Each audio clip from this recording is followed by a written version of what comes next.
All right. Water Resource Management Commission to order. First take roll, I guess. I have in attendance Bob Cooper, Giebert, and Iro, Knorr, Munson, Shaw, and West. That's everybody. All members present. Great. All right. First order, first agenda item minutes from last month. Any, well, we need a motion to accept those things? Nope. Oh, you just ask any comments, questions, changes? Nope. Yeah, I have a question about the minutes on, let's see where it would be, a presentation for the draft that I submitted. Um, yeah, I can't see where it's located. Oh, the draft stormwater number 6. Number 6, yeah. Number 1, there's no action indicated, and I don't know, was there an action taken? So we're just dropping it. Well, No, we're tasking the communications manager with working on some. Okay, so it is moving forward. Yep. Yeah. Okay, and so that draft that was done actually was I submitted the draft number 1. oh, And there he is. Herb's copy was to go to Friends of Pheasant Branch in a newsletter, not as a press release, but it's no Okay. big deal. They can do whatever they want with it. Yeah, Okay, is that it? yep. Minutes are adopted or by consensus or whatever. Item number 2, amendment to 10 for Graber Pond elevation control. The contract with MSA Consultants. And just as a preamble, I did email a couple of questions to Richard and Luke on some of the agenda items, so we can go ahead and discuss that request. I had a question about this. Is it specifically the Graber Pond Elevation Control Project or the whole Graber Greenway project? It's Graber Greenway project, that's the name of the project, it's the Graber Pond Elevation Control. That's the name in our system. Wait, It but it's the bigger Greenway project. is. is separate from the Misty Valley. Well, Misty Valley has been separated out There and was a- changed it to Bellefontaine Boulevard. So there was a small item for Misty Valley in here, mainly soils and whatnot. We took that out since it was redundant to the RFP that we sent out. So the first thing what happened is they're gonna design the outlet structure. I guess, Jeff, if you are here, if you wanna, Can you just give us a recap of what the original amendment was and what's changed? What I read in the summary, what's changed is simply remove some scope. But what I read in the amendment is that there's scope added and budget. And I wanted to be clear on that. yes, so that's when I got your email earlier. The motion on here. Just to accept the base bid is what the motion should be. Base bid is what was approved previously minus the Misty Valley. Portion of the project. Okay. So when we go to the amendment in the packet, and it says add the file, I'm on page 5 of the PDF. Yeah, page 5. And it says add the following scope of work, blah, blah, blah, blah.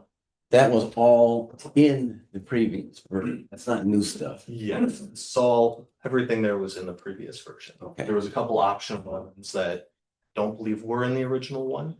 I can So it's like a substitute bill. Just replace the whole replace thing, this with- whole thing with this new amendment 10. even though there's a lot of similarities between the new stuff and the old stuff that were replaced. Yeah, it's essentially the same, removing a couple. And just one more clarification. You said the previously approved version in November, we considered something and we did pass it on to finance and personnel, but it never was approved as a project because we didn't identify a funding source. So, and also because of the uncertainty over ownership of some of the parts of the whole Greenway. So are we considering passing this on to finance and personnel to actually go ahead and approve it using stormwater utility funds? That is the intent. Okay. Thanks. Jeff, do you, is it any other questions from the commission? I would just, Jeff, wanna offer that add? if there's still confusion about the timeline, I can give a little. Go ahead. quick Spiel. We had laid out the Graber Greenway amendment to the Graber Pond outlet structure contract. So that's maybe where some of the confusion, there is a Graber Pond / Tiedemann Pond outlet structure contract. And then the Graber Greenway component was Luke's predecessor's idea, Yeah. Eric Sorensen, to address a number of issues along that, what he All called the downstream. Greenway, Yeah. from the Graber Pond down to Pheasant Branch Road culverts. So we put together a scope, kind of directed by Eric, for a number of these different improvements. Some were design, some were study, some were, various kind of middle ground between those two ideas. That's what the November that you referred to, that came to the resources committee and was approved, and I don't know what happened after that. But then Luke has resurrected it, but we pulled out the Misty Valley stuff because that was issued as a separate RFP. So it pulled out the study in the original Graber Greenway project. We were just basically looking at the infiltration rates of the current basins and exploring options of how the Misty Valley basins now. Misty Yeah. Valley basins, yep, Misty Valley stormwater system. When that got pulled out for the separate RFP in this other contract, or this other amendment, sorry, the other contract, it kind of grew in scope from just some soil testing and evaluation of the existing system and how it might be improved, to soil testing, evaluating the system, recommending any improvements that might be necessary, doing the design work, doing the permitting, and doing the bidding. So it got pulled out, but then expanded as a separate contract. Does that give folks a little bit better background on the process? I'm just looking a little pensive. No, I'm fine. My eyes are messed up, so It's I'm pensive. just going there. Pensive. I'm not pensive. And Other than So- you said the word bid, pisses me off and I'll walk out of here. Oh. Yeah. Here we go. Did I say, I didn't say it, did I? No, you didn't. He did. Oh. This- so attachment A, Luke, you were saying that it's just the base, not bid. It's just Most, the base instead of the optional. Right. We're not changing any, we're not adding any dollar amount to the work that's already Yeah. been described here. But I would If we, just, if we approve this amendment. yep, I would just note, and maybe this is an old portion of the document, but on page 15 of the packet, it still has phase 2 as the Misty Valley Development Stormwater Management Complex Assessment and Upgrades. It's changed to say Bellefontaine Boulevard Ditch Infiltration Potential, but like I said, look, it's 15. Okay. So that's just one change that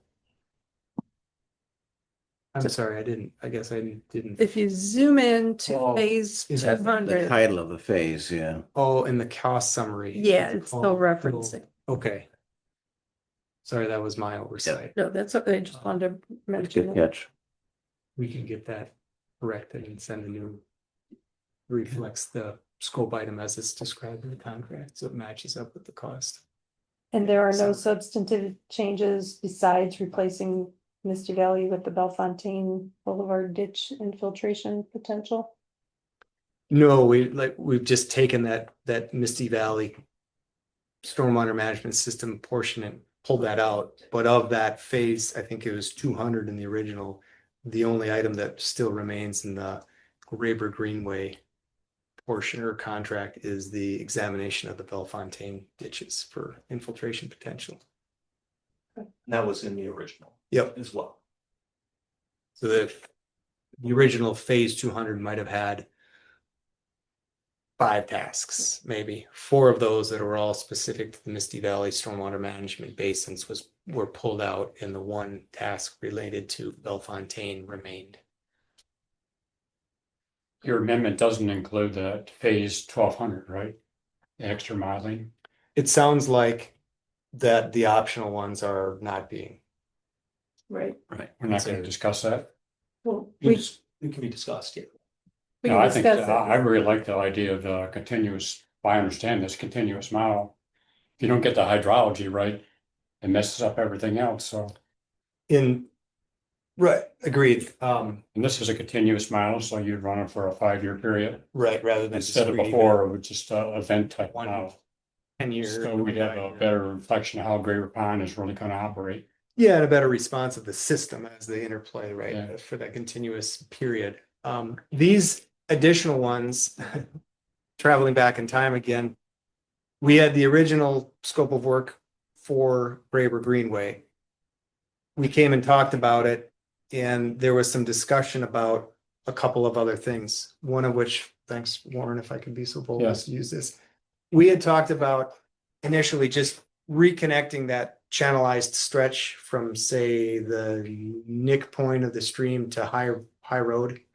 There's just a ditched portion, right? You can see the side cast is just piled up in a berm running parallel to the ditched portion. We proposed originally to reconnect that to the floodplain, so it's not just a channelized locked in place. We could do more with that, if you will, by remeandering it, kind of restoring it to a more natural state.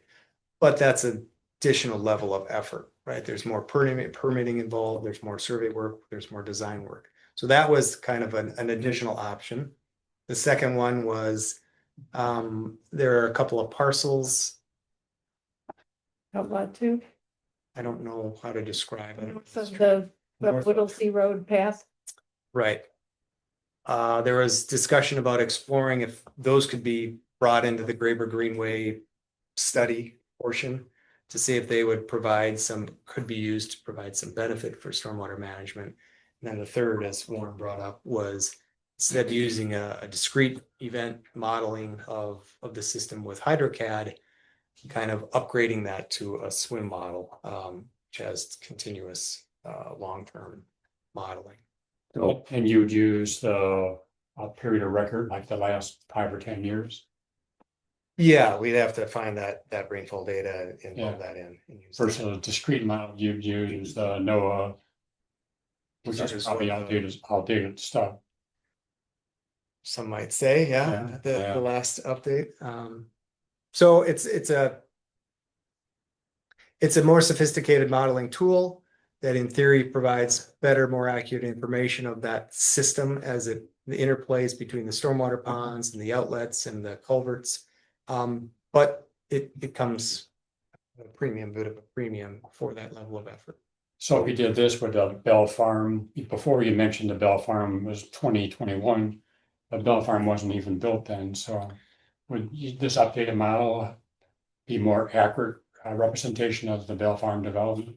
Well, we have as part of the existing HydroCAD model that we had used to date for modeling the Graber outlet structure, we had accounted for Bellefontaine or Bell Farm's development.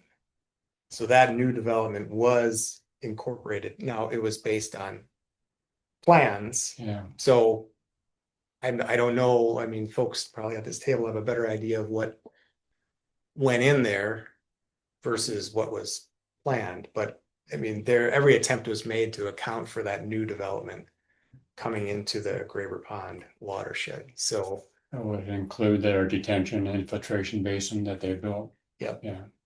But It might be more accurate if we did it now. yeah, if it's all been built and there's as-built, yeah, then we could certainly update that, those land uses and those existing or those new ponds, management ponds, basins that have been brought online since the construction of that. The other thing is Parmenter improvements were accounted for. The only thing that I guess current or pending development that is not reflected in the current model we have is the Ziegler Farm, the Hawks. Pheasant Crossing and Red Red Red Tail, yeah, so those still need to be, those developments would have to be incorporated into our the hydrology for the modeling. Well, I appreciate the interest in the three options, but the first two, we don't have control over the land. It's just not city land, it's privately held, but not by the developer. Okay. And then, That ditch section, right? yep, and then the outlot is in the works, but we don't have any authority to go onto it right now. So I would support the staff's recommendation to just go with the base phases for now. And possibly revisit the other three, because it seems that the third option is most beneficial if we're looking at the entire system and not just the portion to the west of High Road.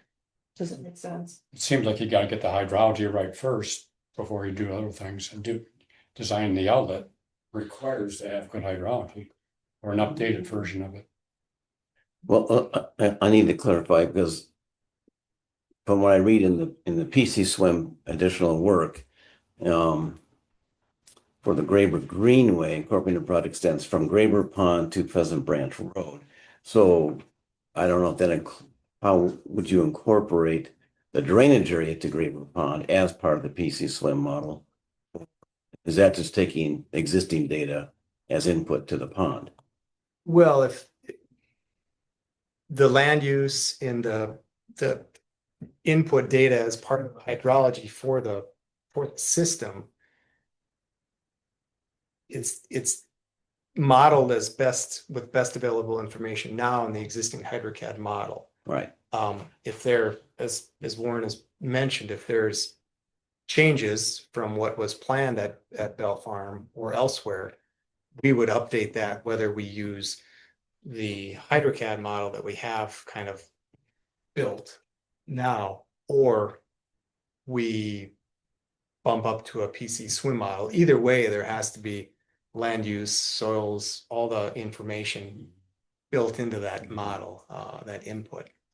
I would, I guess, to your question, answer with a return question. I just want to make sure we're not including something that isn't feasible. When we talk about that ditched section, and reconnecting that to the floodplain, versus remeandering it and kind of renaturalizing it, I guess if lack of ownership prevents the remeandering of it, does lack of ownership also prevent the grading on either side or changing that cross section of the channel to incorporate a floodplain connectivity? I'll make sure we're talking about the same I would say, piece of property. Because if that's the case, then that would be, I guess, something we would pull out of the scope. But I want to take a look I don't at know the what parcel. I want to make sure we're talking about the same piece of well, land. basically anything, my understanding is anything to the east of High Road, the conservancy lands East. are all going to remain in the possession of the Ziegler family, not Viridian. Okay. And while we can ask them, to grant us a conservancy easement of some kind, we don't have the same control over it or But I thought, ability to work on it as we would if Viridian were going to maintain it. Jeff, are you talking about channel modifications west of High Road or east of High Road? Just, East, between East. High Road to Pheasant Branch Road culverts. all right, okay, okay. So it comes through High Road, kind of at right where maybe the lettering is, the Yeah. label, Yeah, through those culverts. And then it comes down kind of, I think a little bit debatable if it goes in the ditch. I think maybe it used to go in the ditch, but maybe it's a little bit east of the ditch now. And it follows kind of along the southeast. Yeah. To a point. And then it enters into that ditched portion that runs straight east from west. Are we looking at a parcel line right now? That blue? I think so. Yes. Okay, great. I assume that's because of the wetland delineation work. Probably. Yes, yeah. So the part that's not highlighted, as you said, is all private land Ziegler owned, and that's right now the way it's right now. sits. That's Yep. the way it is. Who's the owner of the highlighted parcel? Right now, that's Very as a good. crossing investors. I believe that will be a public outlet. I'd have to check. Well, it's going to be houses eventually. In phase one, they're developing all the lots you see in yellow on the West. west side. Right now, they're storing a lot of, Material. yeah, on this outlet right here. Yeah, this is the whole development there. That's what we're I gonna don't know where the outlet necessarily. later, yeah. Okay. And then everything to the south is anything that is conservancy land in our zoning is going to stay under Ziegler ownership. And then further east and a little south is Outlet 2 of the Pheasant Branch Ridge development, that one right there. That's the one that it's kind of stranded right now. And we're doing what we can to try to fire it. But even if we do, without that connectivity to the north, there would be nice to have that parcel, but it's not going to allow the connection of the other establishment. Because the ditch is to the north of that. Yeah, reestablish. Was that the parcel that was no one knew who owned it, or it was like a mystery? Well, yes. I Okay. mean, we know who's the agent, but yeah, it was supposed to be, or it was not dedicated to the city when the development went in, because I think they were hoping to develop it in the future. And Okay, then time marched on and it just kind of got dropped. Did I hear you say, Lisa, that the Ziegler property, the private land, is now zoned conservancy? Well, anything in that right there that is zoned conservancy, the Zieglers want to maintain ownership of. Right, but And Yeah. they've expressed willingness to, do the right thing with the property, but we can't compel them. right, but that parcel itself, if that's one parcel, what is the zoning of that parcel? Do you know? I think it's a mixture. Are you gonna, I didn't know you could do that. You can zone different parts of a parcel with different categories. The city you can, Dane County frowns upon it, that's Springfield. So I don't know who controls zoning on that. that is not Springfield anymore. Oh, That all this the is, parcel number would indicate that it is. this are connect to that, Luke, This right here. because we annexed all of this.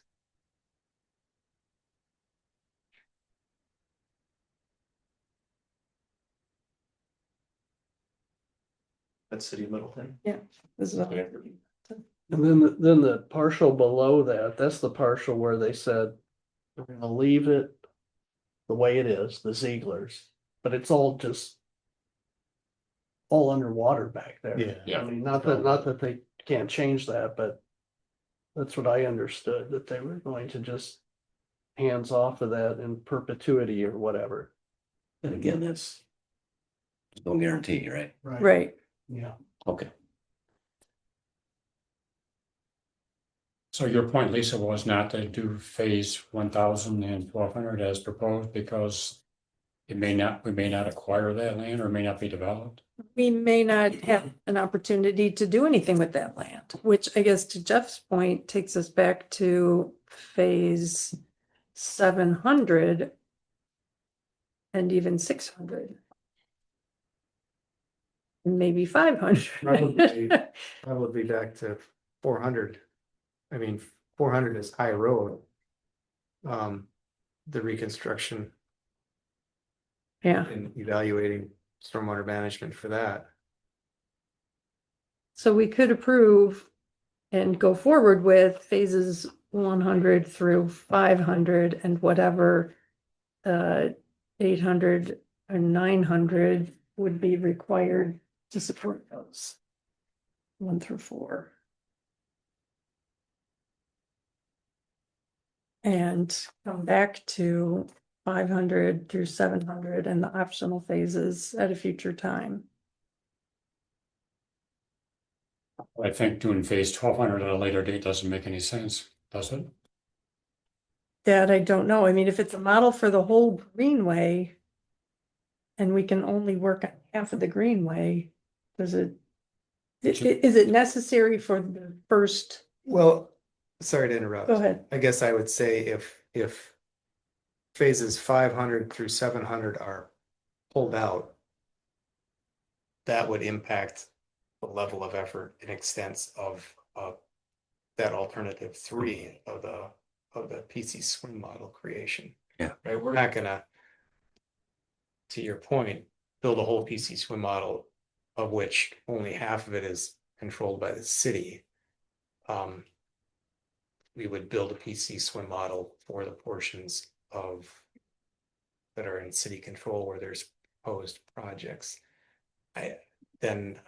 I guess somewhere along the line, it would be, easy enough to add on to that. Mhm. More areas of interest. But the first thing you're gonna do is probably design the outlet, Greater Pond, right? Right. So the swim model upgrade will give you a better definition of that. Yes. So that seems to me, if you're ever gonna do the 1200, you should do it now. Agreed. But I guess what I'm saying is I'm offering to the city that I think it would be a smaller level of effort than Yeah, what's half described of, there. half of. So you would do it, but not as expensive. Yes. Okay. Because you would only be doing, Cutting deals. we would only, I can understand more what you're saying is that you want the continuous simulation model to help us design the outlet structure so we can answer questions about what happens if we get back-to-back storms? What happens if we get, whatever, any combination you want to Right, come up and with. continuous flow downstream. How often are we gonna have water in the channel downstream of Greater Pond? With event Okay, type stuff, all you got is one event. I understand. Continuous flow, you'll see how often is it gonna overflow. Which might give us a better picture of how to design that channel. You would take the discharge to maybe the high road or something like that. Is that what you're thinking? Yeah, I mean, if that, yeah, I guess I would propose that we would take that model construction to the extents of the proposed improvements, which at this point would be upgrades to the high road culvert, crossing culvert. Okay, so the dilemma I have is, and I don't disagree with you, Warren, is that if we want to adjust the scope and budget to accommodate that and not take it past the lands that we don't have control over, that's gonna take a little homework by somebody to readjust this amendment. Yeah, we'd have to go back and, I mean, a lot of it is kind of similar to what we did with Misty Valley of pulling it out. But then adjusting some fine tuning it, I guess, for now how many meetings are there? Now, whatever, a little bit of legwork there, and then reassessing what the fees would be associated with constructing the PC swim model for that portion that's still in play. Can we say if making adjustments to the scope and the budget to include the PC swim model to High Road does not exceed the 131 number, I think that's somewhere, 133. Can we make that recommendation to move on to finance and council? Looking at Yeah, Lisa and Luke and others. I believe so. And we would be taking out 500, 600, 700. Yes. I have a question. What is, Or putting those, do we take them out or just put those in blue as optional Mhm. to keep them, keep them on our radar, depending on what happens with those parcels? so what you're saying is we don't care what happens between High Road and Pheasant Branch? The water just. He's not saying that. We're not, No, he's not saying that, but we are saying that we don't care because it's land that we can't get to, but wouldn't it be nice to know what happens at the Conservancy crossing, the Pleasant Branch crossing? So, I mean, right now, we're at High Road and, there's a Yeah. number of millions of gallons flowing through there every minute, but yeah, we don't care. And when it gets to Pheasant Branch, which is Middleton's, we don't care about that culvert. Because we ignored this big swatch in between. but we, We do care. Does that make sense to not look at that section of land? I know we don't have access to it or anything, but you're planning on a survey of that ditch? that's ask you, there? the assumption was you'll get access Yeah, and that'd be have, survey work. So, we go to the owners and say, look, we're trying to plan this thing and we need to get in there to do a survey. Can you give us access to do a survey so we can figure out what this is gonna take? It just seems dumb to have a gap in your swim model. That don't make sense. So just for clarification, you were saying continue with 500, 600, 700 as conceptual at this It's point. conceptual, yeah, but then the city's gotta go to the property owner to get access to that land. Yeah. I I mean, think they probably well, can. the scope included survey. it did, Visual yeah, scope. yeah. So I assume when the scope's put together, the assumption was you would get access to do the field work. That was the assumption. That's what we were working, assumption we were working on. And can't believe that they wouldn't be concerned about the water flow coming from Graver into that Yeah. property that they still own, that they would say, yes, please, look at this. So I guess the question is, do we tonight approve going forward with the phases that we can absolutely do? And bump anything that we right now can't, put that into blue as optional. And then in the next month or two, direct staff, I guess, and I'm willing to help work with the Zigglers, with the owners, to get at the very least easements to conduct the work that Jeff has outlined for the phases 500. So basically, he's not gonna do the swim model until then anyway, because you Yeah. can't do a swim model with a dam. Yeah, Well, We wait till next month and let you figure out, get permission from the Zieglers well, and then bring it back at that time. Is that gonna slow it down too much? I don't know if this is accurate or not. I don't perceive we're not asking for an easement. We're just asking for access to do field work. Right, That's all you're doing. And So, I mean, to some extent, surveyors are exempt from trespass. And I mean, at the same time, you don't want to piss off. we the didn't, Zigglers. yeah. You don't want this marching in there. Right. we're already not naming a road after that, so. Yeah. We have that. Tread lightly. Tread lightly. Yeah. Well, right. Well, I think, sorry, I was gonna offer, there's kind of options, right? You could do phase 1 through 400 I And- don't understand it fine. without a swim model, or Because- with a swim model and have a hard stop at the swim model. City's working. Point of the discussion, I think that's perhaps short-sighted, right?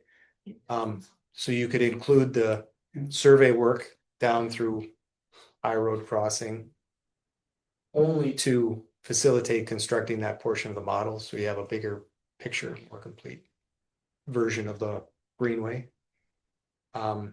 You could take that model and that information, the survey information, and conceptualize what the head cut arresting approach might be for phase 500. You could conceptually work up a preliminary or conceptual design for the ditched channel, whether you're just connecting the floodplain or otherwise. And have it, kind of table that or somewhere down the line. So there's, I guess, kind of different levels of mhm. effort or involvement.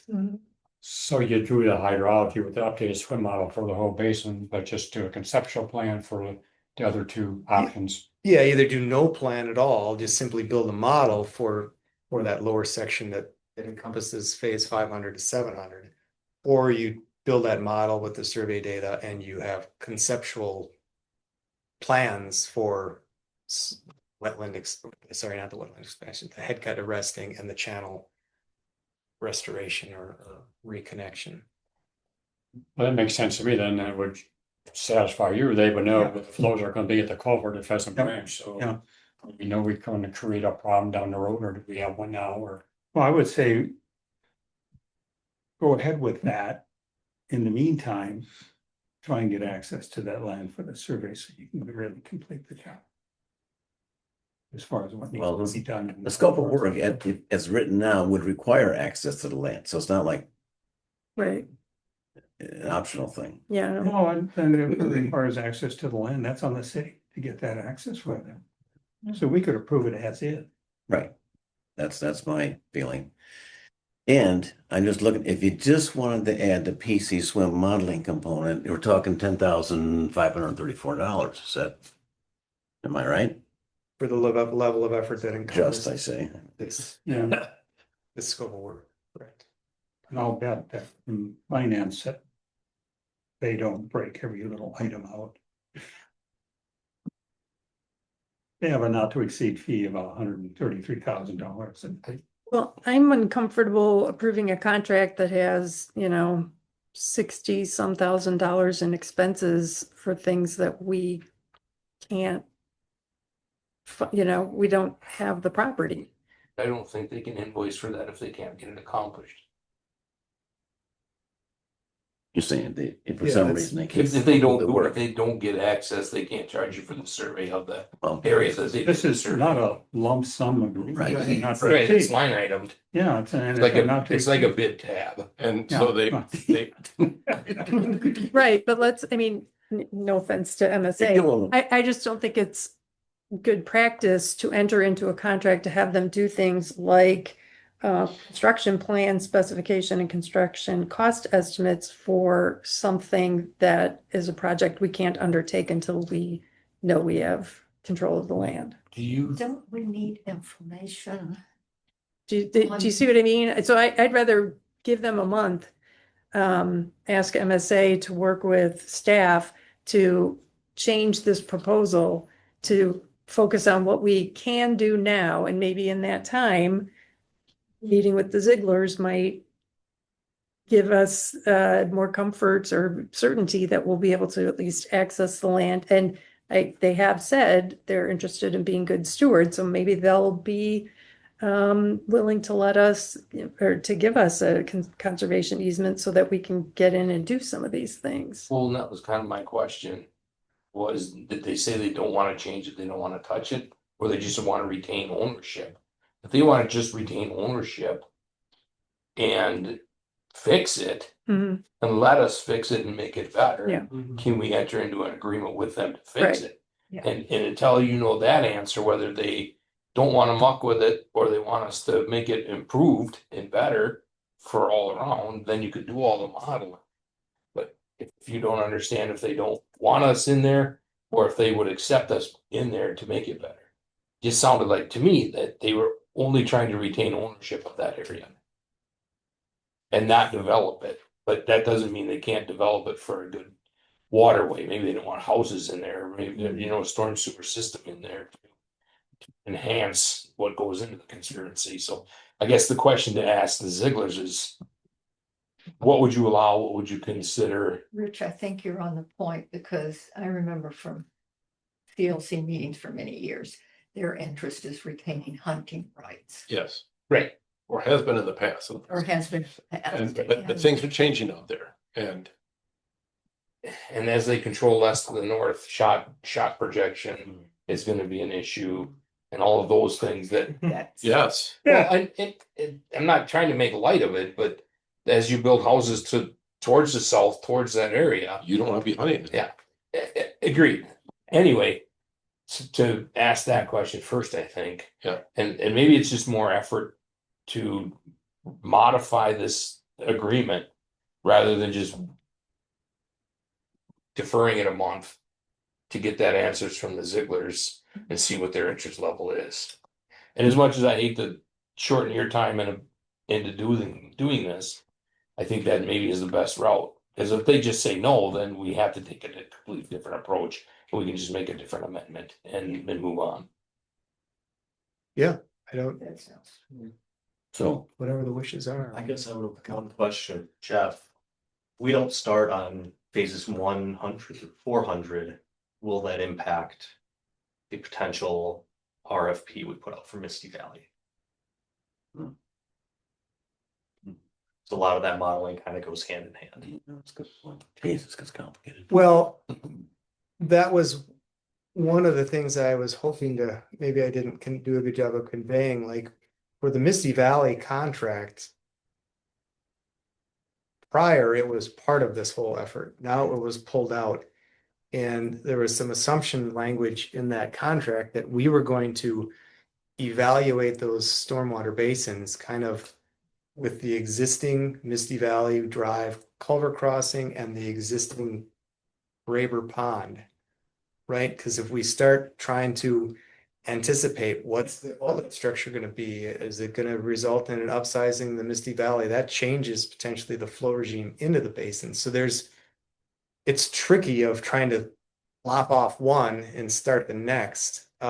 We can do a lot of the Misty Valley contract without doing anything else, right? We can evaluate soils, we can look at the native vegetation, we can run our models of the existing sediment basins to determine if there's room for improvement, if we convert them or amend the soils or whatnot, and propose structural changes if that's warranted or improvements. Let's just say we can propose improvements to that stormwater management system, but there's also upstream implications that could impact those. So to answer your question, I think a lot of that contract could be done, but there was kind of a hope on our side of things that these would, well, frankly, both come to us and there could be some symbiosis between the two efforts, so that we're not, the right hand isn't proposing a bunch of improvements for stormwater management plans, while the left hand is all of a sudden changing what the outlet regime is going to be for the pond. At some point, they need to, I think, come together to get optimal design for the system. I think west of High Road, they will. Right. Yeah. Depending on what Ziegler says, and not to jump in here, but I don't know what your thoughts are with contingency motions. Approving contingent upon getting access and whatever from the Zieglers. And I know that's not the greatest route to go, but when we're pulling this apart and, Yep. and kind of Can we? trying to go forward at the same time. Yep, can we, a month from now, because I agree, it will likely take longer. I mean, even just because it's summer and maybe people aren't accessible. Can we get a revised agreement for consideration at our next meeting? That, I mean, because I would split off the first 4 that we can do, maybe the swim modeling up until High Road, if that's even beneficial to do, so that we can stay on track with the parts that we can do. And those are the upstream parts anyway. And then put the rest in as optional and pass that on to finance and personnel with the recommendation to approve it for just those phases that we've identified as doable. And then in the coming months, work on meeting with the Zieglers and trying to hammer out an agreement by which we can, at the very least, gain access to the land for the surveying and the site investigation, and ideally get a conservation easement so that the work could go ahead. Because I do know that they've expressed interest in being good stewards of the land. Yeah, throw them an option of building it for them and Right. helping them through the process. Right, Because it benefits the rest of the region. yep, I think we could sell that. Luke, to get back to your question from timing, I think that the ideal for the city's proposal for Misty Valley, it talked about a January, February bid for spring construction. I think, you know, if this picks up again this next month with a revised scope or tweaked scope, how the city wishes.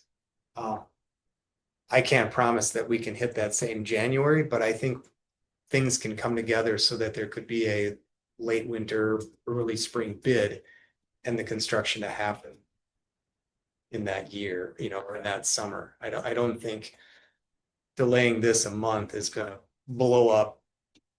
And if there's flexibility with the city's timing of that, then I think it can all fit nicely or get worked out. Yeah, I guess in my opinion, I think that would be fine.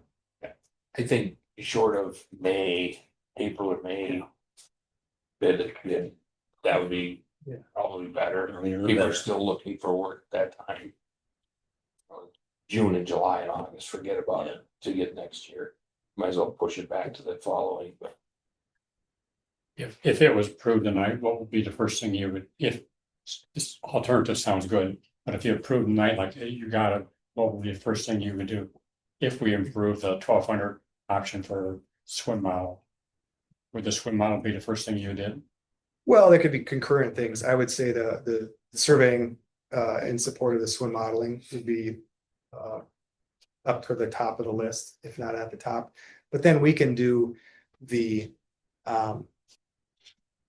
in the soils investigation at Misty Valley. That work, there's going to need to be coordination with the DNR about permitting for that Graver Pond. We have to reopen that discussion. So there are things that can start. All right. Away. I guess those are the kind of the things. That an alternative what was proposed, which is probably fine. But approve it as is now, and then after you talk to Ziegler's, modify what we approve. Would that be a plan? Yep, that would be amendment 11. So that way it would help the timing out. And then we can modify depending on what happens with Ziegler's. So Okay, so what am I hearing? I'm hearing the idea is to approve the request contingent upon. well, Ziegler? here's a motion that I'm willing to make.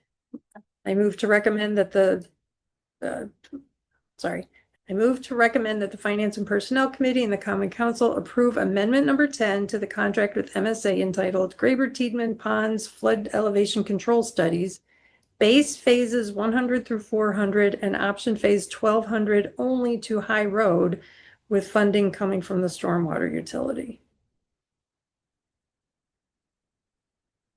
So that would be the 4 parts that we can do now, and the part that Warren is advocating for only through the part that you can study right now. And remain silent on the rest of it, because we've had enough discussion now to know, I mean, we could have another motion to direct staff to work with the Zieglers. But I don't think that's necessary. I think there's enough.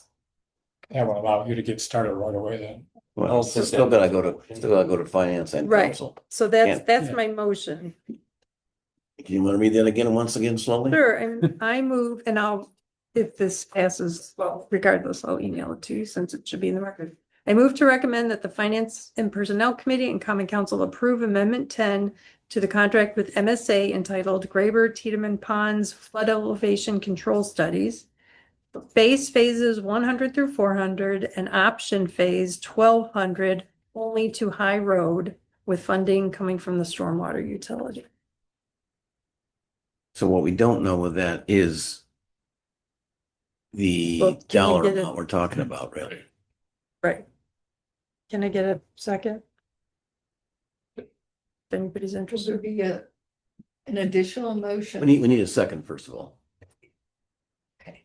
Second, Okay, 1 second. I want to be sure there's going to be this additional motion that will guarantee we're going to look at this other stuff. If the Zieglers agree, which I'm confident. I don't want this Is to that get, additional motion or is that an alternative motion? So I think it ought to be an alternative motion with what you said, and then contingent upon approval by the Zieglers that we move forward with the rest. Yeah, I Mhm. would prefer not to formally make that commitment contingent upon another party's agreement at this time. Because that contingency would simply means nothing can happen until we get that Yeah, place. I'd rather have a motion to direct the staff to work with the property owners to. Yeah, either way. that's what I was asking. Okay, but this allows the work to start at least Yep. upon approval of the various other groups here. Yeah, I mean, it And could then- be if staff is successful, sorry to interrupt, Jim. Right, If staff is successful working with the family over the summer, you know, maybe in September or October, we can entertain the remaining The phases. balance of Yep, the amendment. yep, and we might know something about outlot 2 by that time. We might know more by the next meeting. But I think we're not, I mean, there's nothing in my motion that rejects the phases that. I understand. I'm just hoping to wrap the whole thing up. let's go with the second motion then. Let's retain that. But, so your motion, Lisa, has been seconded. There's a dollar amount associated with that, which are the dollar amounts from each of those phases that were identified in the motion. And Yeah. the one that's a little bit fuzzy to me is that we talk about the PC model, number 1200 up to High Road. And this budget that we're looking at, I assume takes the model down to Pheasant Branch Road. Yep. Well, So, here's what I would suggest. I don't think we need to even put this in a motion. I would suggest that as staff prepare the submittal memo for the finance and personnel and council packets, that they total up what the cost is of the first 4 phases and just throw in the entire phase 1200, even it's not, as Jeff has indicated, it would be less. If they don't perform the work, then they don't bill us. It's that simple. Right. Well, it's that simple all the way through. Right. Why split it, which we just did? And we're already approving 1200 for the whole thing. Why not approve the whole thing? And then change it next month if we can't get, on time material. Says, but. Anyway,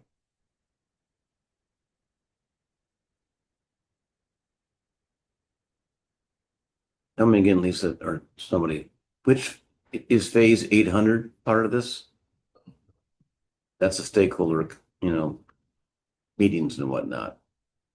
PM, because we can't really slice that out. I don't see how that would work. I guess I would offer this, probably the phases that are anticipated to be most compelling for the conservancy or the stakeholders are downstream of the High Road culvert. However, past experience with the Gray River Pond outlet has indicated that the conservancy has been very interested in that as well. Right. So I don't know how you can parse out or anticipate what level of effort from phase 800 will be required. Right. Or which group of phases. Kind of a similar thing for phase 900, although I think that's a little bit harder to separate that as well. Don, did I hear you again? We still got this motion on the table, so we're still discussing it, but are you suggesting that we would, depend on the result of this motion, approve the proposal as written and add the PC swim on top of it? Phase 1200. Add the 10,000. my That is- concern is if you're doing that, which includes you've just X'd out Pheasant Branch altogether. And the rest of the study, Wait a minute, I'm missing that. Say it again. the swim as proposed, does the whole thing all the way. to Right. Right? Pheasant Branch. And we've just X'd out that portion from High to Pheasant Branch as far as the study and design is concerned. Yeah. By doing 5, 6, 7, and 8 are no longer in it. No, okay, maybe I didn't say it right. I'm asking if your preference is to stay with phases 100 through 900 and add 1200. You- 10, I would say I approve the amendment as presented. Okay, And then the city works to get access to Ziegler's land. I mean, I can't, So the amendment as presented. As presented. including But phase that- 12. that we've got a motion on the table and that would totally change it, and she's not gonna agree to my change. And I'm gonna vote no on hers. There's other people on this committee besides. Yeah, yeah. Yeah, I'm just trying to, Because it's just, it. You know, if you approve 1200, you've gotta have everything in there, because you've approved 1200. What is it? I don't know. $4,000 not to include Hyde, Pheasant Branch and swim? Who knows? Who knows what it is? But And yeah, I then, think what, then you do that and then you add it in later and they've already started the swim model, not having that section in it. Well, now they gotta go back, redo it, okay, and that's more money. I'm, So anyway, So what you're saying is approve it like Lisa, like motion, but through the hydrology, all the way down to Pheasant Branch, all the way down to Pheasant Branch Road. you can't, You can't. because he has to get in there and survey it and look at it. I'm not sure that there's a swim model, how much surveying you have to do to get it. It would be a Right. swag. you wanna Well- get, you have the LiDAR data, but the real surveying kind of meat and potatoes of the surveying is the channel. But it's a straight we can, okay, channel, you could make some assumptions. Or we could approve Lisa's motion, assuming that by next month we'll know that we can add the other three other items in. That would be better. Let's go ahead and do that just to move on. yeah, Because we've already spent an hour on this. yeah. Better part of it. Well, I'm sorry, there's 5 minutes on the. Yeah, My concern is that by approving that motion, as said, we are not right now funding any of the stakeholder coordination and funding assistance, and we know how much interest there is in this whole area. well, we'll know more in a month. Right? Yep. Assuming that, city can get the Ziegler, then we'll know by next month that everything's included.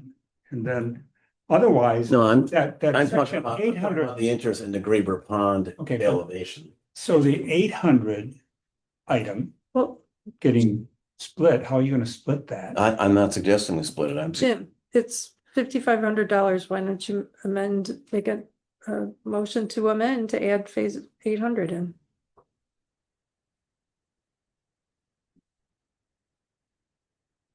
Okay. Friendly amendment to add, You just make a move to amend the motion to add phase 800. so moved. I'll second that. So is that two motions? No, it's an It's amendment. It's a we friendly. have a main amendment and we have we have a main motion and we have an amendment. Amendment So to the we- motions to add phase Add phase 800 to 800. that list that Lisa has. Yep, Okay. I'll just understand, I'll figure out how to write that yep, I can help you with that. So in the minutes. the amendment is to add phase 800. So we vote on the amendment first. All right, any questions on the amendment? All in favor, say aye. Aye, Aye. Aye. Opposed? and then we Now vote we have the on, amended yep, motion. Want to read it again, or we, Do we need a dollar value on it, or do we not worry about the dollar value, let him come back with it, and then when they submit it to finance council, they'll put the dollar value into the. what you just said. The second part I there. mean, the dollar values are pretty well spelled out in this table, so Yeah. it's assuming they're in line with that, Okay, okay. All right, So the amended motion is to recommend that the Finance and Personnel Committee and Common Council approve Amendment 10 to the contract with MSA with the title, base phases 100 through 400 and phase 800 and option phase 1200 only through High Road with funding coming from the stormwater utility. As proposed in that budget, but yeah. So I had a first, then a 2 second is that. I moved and Warren seconded. seconded. Okay. Worn down enough. Unanimous. All right, and Get a vote. we got a vote. Well, the better was the unanimous. The motion, the main motion has yet to be voted. That's right. Now we're gonna take a vote. Okay. All in favor of that motion, at least there've been 4 times now. Say aye. Aye. Aye. And opposed? Hearing none. That was easy. Do we need Who offered the amended motion? Jim, Jim? I offered. And I amendment. seconded It's a it. second amendment. baking sausage.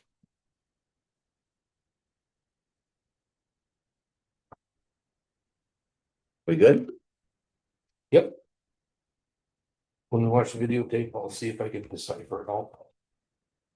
I can email. Please do, Yeah. that'll save me a bunch of pausing. Misty Valley Stormwater Rehabilitation RFP. Okay, I move to recommend that the Finance and Personnel Committee and the Common Council enter into an agreement with MSA Professional Services for the Misty Valley Stormwater Rehabilitation Project in an amount not to exceed $49,068. I'll second. And I just had 3 questions for staff just so we know how this was going about, because it is a sole source submittal. That's the only response they got to the RFP, so. Yeah, so to answer that, we sent out the RFP on June 11th.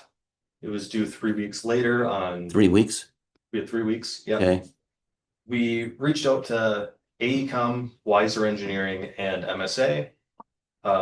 Wiser, I believe there was just some internal coordination that made them miss the deadline. I heard from Wade Wise the following week. He understood that they missed the deadline. apologized or, It was just on their end coordination, and AECom did not have the capacity to pursue the RFP. but they did write a letter or an email to say thanks for the submittal or for the RFP, we were Yep. Yeah, we unable to reached out, respond. reached back out to confirm they received it, and that's when we got called up saying. Yep. I just wanted to make sure you got, Also Some- confirmed that they received the RFPs. and they had 3 weeks to put this together. Generally, we would have given them more time. Given we were already trying to get this done by the end of this year. It's a little truncated. Yeah, it's a complicated, this is not an easy RF or proposal. All right, I appreciate that information. We have a motion to accept the staff recommendation for Misty Valley, and we have a second. Any other discussion? Yes, I have some questions. So on page 21 of the packet. There's a paragraph. Is that the one? Is that in the proposal? The packet. Yeah, hold on. Packet. Not the proposal. That You know, makes sense. I find it easy just to go by packet number, yeah. Yeah, I'm going by the packet number. So it's page 21 of the PDF. And it's in the left column. And it's where the specific rehabilitation objectives are. And the first one is to maximize water quality performance to meet current standards. And my question is, do we want to just meet the standards? Do we want to exceed the standards? Because this is a city project. For development, we can't require developers to exceed the standards. But would it be benefit to using this project to try to do a better job keeping nutrients out of? Yeah, as Middleton is an MS4 community, yeah, every bit of phosphorus and sediment that can be removed is beneficial to meeting the goals of the MS4. So I would say the maximize language in there is more because we have this footprint already. So maximize what we can do with the existing footprint to rehabilitate it. to bring up water quality standards. And so my question is, when you say current performance standard, current standards, what are we talking about? New development, redevelopment, TMDL number? So this was You know, it's a little fuzzy. yeah, this was constructed under previous standards. This is bringing it up to as if this was constructed under the new standards. Under a new development current standard. Water quality, now the water quality hasn't changed, I don't think, since our code. I won't even get into that. All right, I'm So. The idea is you're gonna conform max- to our Stormwater ordinance then. say again. You would have to meet the standards in our stormwater ordinance. That's what I'm saying. Do we not want to exceed? Exceed, if it If- can be if we can. enhanced even further. That would make sense. I mean, to me, the sentence should just say maximize water quality performance standard. Or performance, Yeah. period. And this is nitpicky stuff. I think. Right, It's- But I mean, that's the sentiment is that whenever it's a city project and it can help us do a better job of achieving our goals, obligations. Yep. I think we should take that opportunity. Yep, So I guess I would point out the second bullet point does not have that right. current standard. So, yeah. So if you're maximizing infiltration and peak discharge, Doing the best you can. you're likely already maximizing. So as long as we understand where, Are you meeting the minimum standard, current standard? If you maximize, are you meeting current standard? You maximize, the language doesn't make any sense.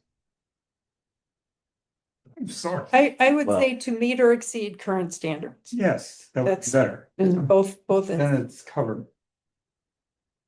The current standard is maximum extent practicable though. You already have a footprint, we already have a development, we already got everything's there. All we can do is maximum extent practicable. That's the standard now. But as practical or feasible. We The should, words of practicable. yeah, but we should have that word in there because you can build infiltration trenches all over the place to maximize it, and you want to do that. I think you get the spirit of what we're trying to Yeah. get here. I don't think there's any So that was one, disagreement. Yeah, I would say that if we come up with an improvement that gets. We won't stop, I guess, as soon as we hit the Right. mark. Right. There's- Room for, I mean, because there's gonna be, it's Warren said, a diminishing return at some point. Yep. Yeah, we will yep, optimize, this maximize. is not the scope. I mean, you're gonna revise this into a contract language. This is a proposal scope, but not a contract scope. Sometimes. We provided, yeah, the contract. Oh, Contract you're right, sorry. I mean, I realize that. That helps us out by a Yeah. month.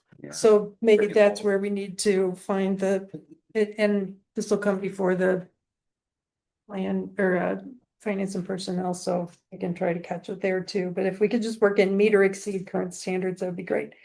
Paragraph on page 23 under project approach, second paragraph. It says, it is assumed for this project, the current Graber Pond outlet configuration consisting solely of an overflow berm with no structure will remain in its current condition. Or further, it is assumed the existing culvert crossing in Misty Valley Drive will not be altered or upgraded as part of this project. Therefore, current and proposed future stormwater management system performance will reflect these existing conditions, and the investigation for this project will focus solely on the sediment, et cetera, of existing Misty Valley stormwater management system. When I read that, it sounds to me like it's saying whatever work you're doing on the Graber Pond outlet structure will not be coordinated with this work. Well, that's kind of the message we had to relay, right? Because they became two different contracts, and without knowing Yep. who's doing what. The problem is, from a design standpoint, is there's countless numbers of variations or changes that can occur within the watershed or the pond, whatever, that can influence that stormwater management system. And it's from a consultant's perspective, we have to kind of try to bracket You gotta get some our side. effort. But now that what you we're know, gonna take into account.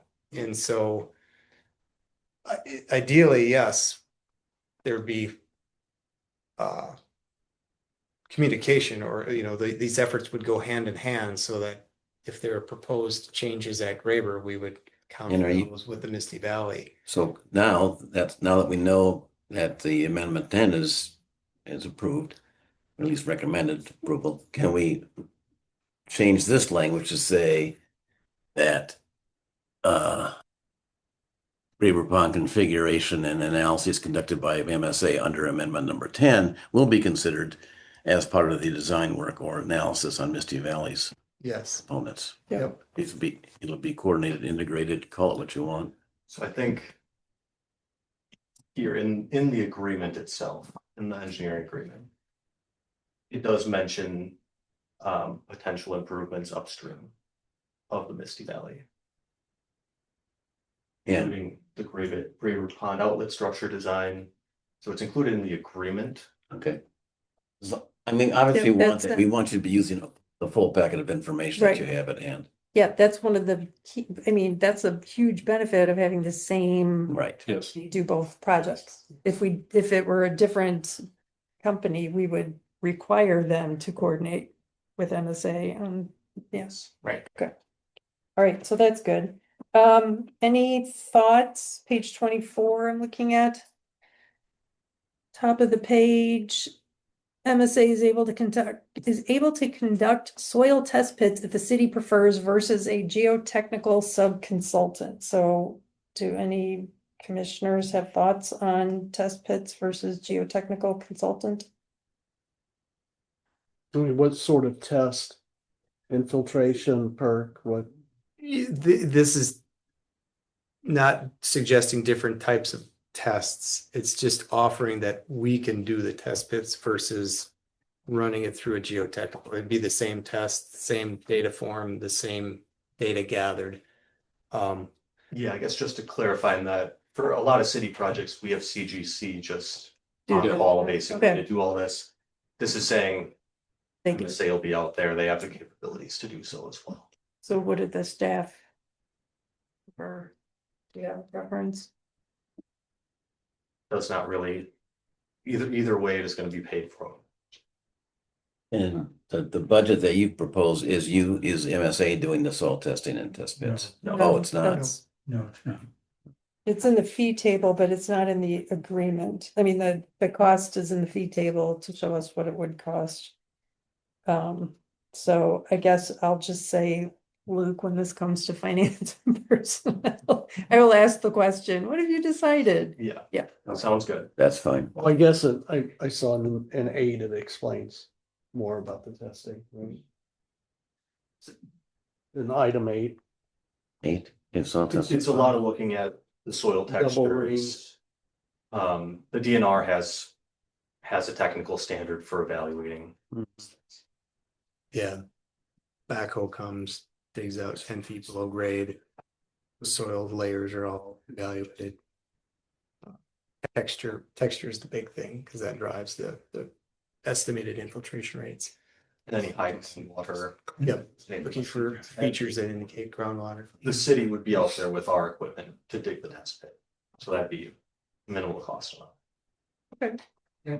I love in paragraph 9, the mention of there may be opportunities to convert turf grass to native vegetation. That's music to my ears. I also liked earlier that the takeaway from recent investigations that you did is that the system is more likely to require minor tweaks and improvements versus wholesale reconstruction. That's good to hear. The turf grass converting to native vegetation reminded me of, I think, Warren, were you the one who was interested in evapotranspiration as something we probably should be considering in our stormwater utility? So, or stormwater ordinance, so that would be of interest to pursue that. When we get to the items for future meetings. Page 25, it says MSA will provide a construction phasing and access plan to minimize disruption to adjacent properties during construction.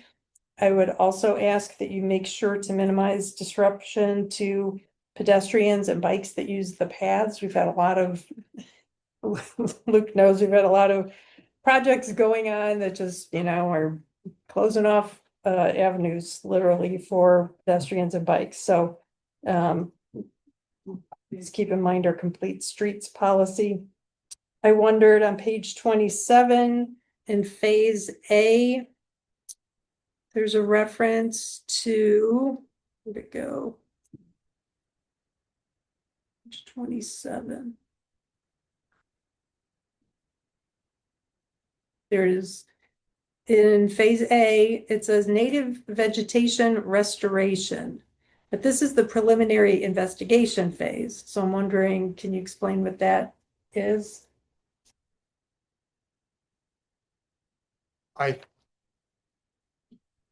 In the preliminary portion of this, I guess that there'd be some effort spent to see what's out there currently in the basins. My simple walkthrough ahead of the proposal showed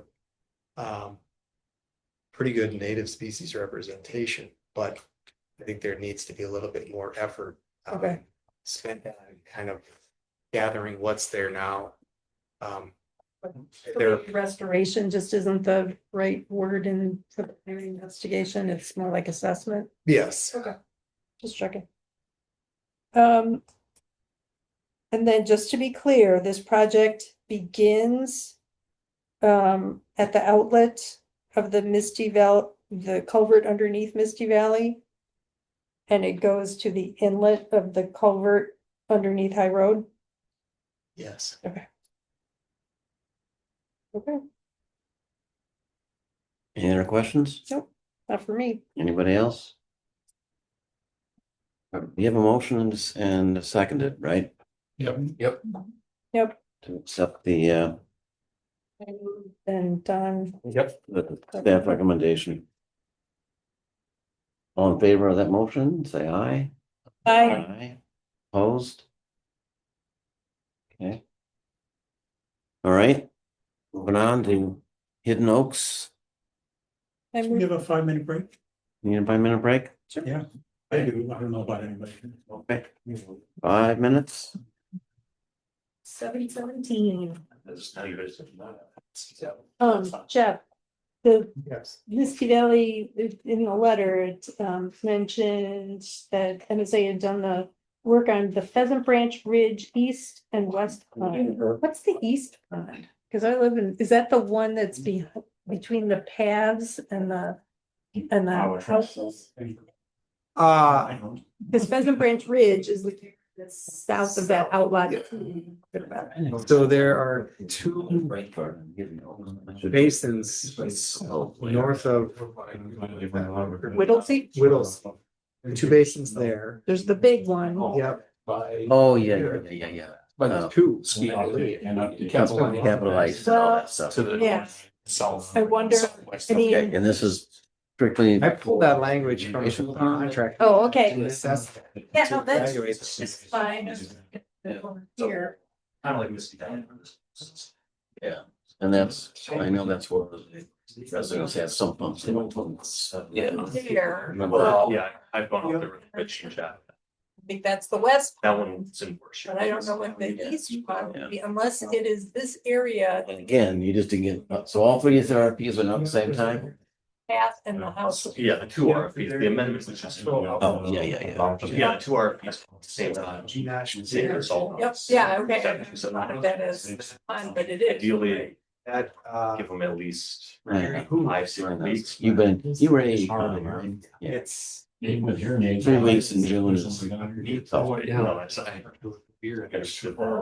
it's more like, well, we're looking at calendars, we waited until. Yeah, there, I mean, this area is always wet and And I there's don't- like Robin's. I don't, Oh, really? They don't even know. I don't know if you consider, Because I remember, But- everyone's always like, oh, somebody turned off on the screen. I'm like. We're not turned off. And then they see Yeah, wait until late. all kinds of water back there, they frolic them out. Yeah, we had a contract. I still think it's managed. To see what. You get a rain runoff today? What's up? To get runoff today? Yeah. All right. Middleton's Lake is what it says here. It's called Middleton Lake. I've never heard. So that's, I've heard all sorts of names for it from plat maps from way back when. Right off of, Highway. Fort Wayne, Old Lake Middleton, or Mud Lake, or, yeah, there's one. And, I'm sure you can walk across it. Oh, yeah. Yeah. You can tell. It's. But you turn off the pumps and. Street. Dorn had a little bit more.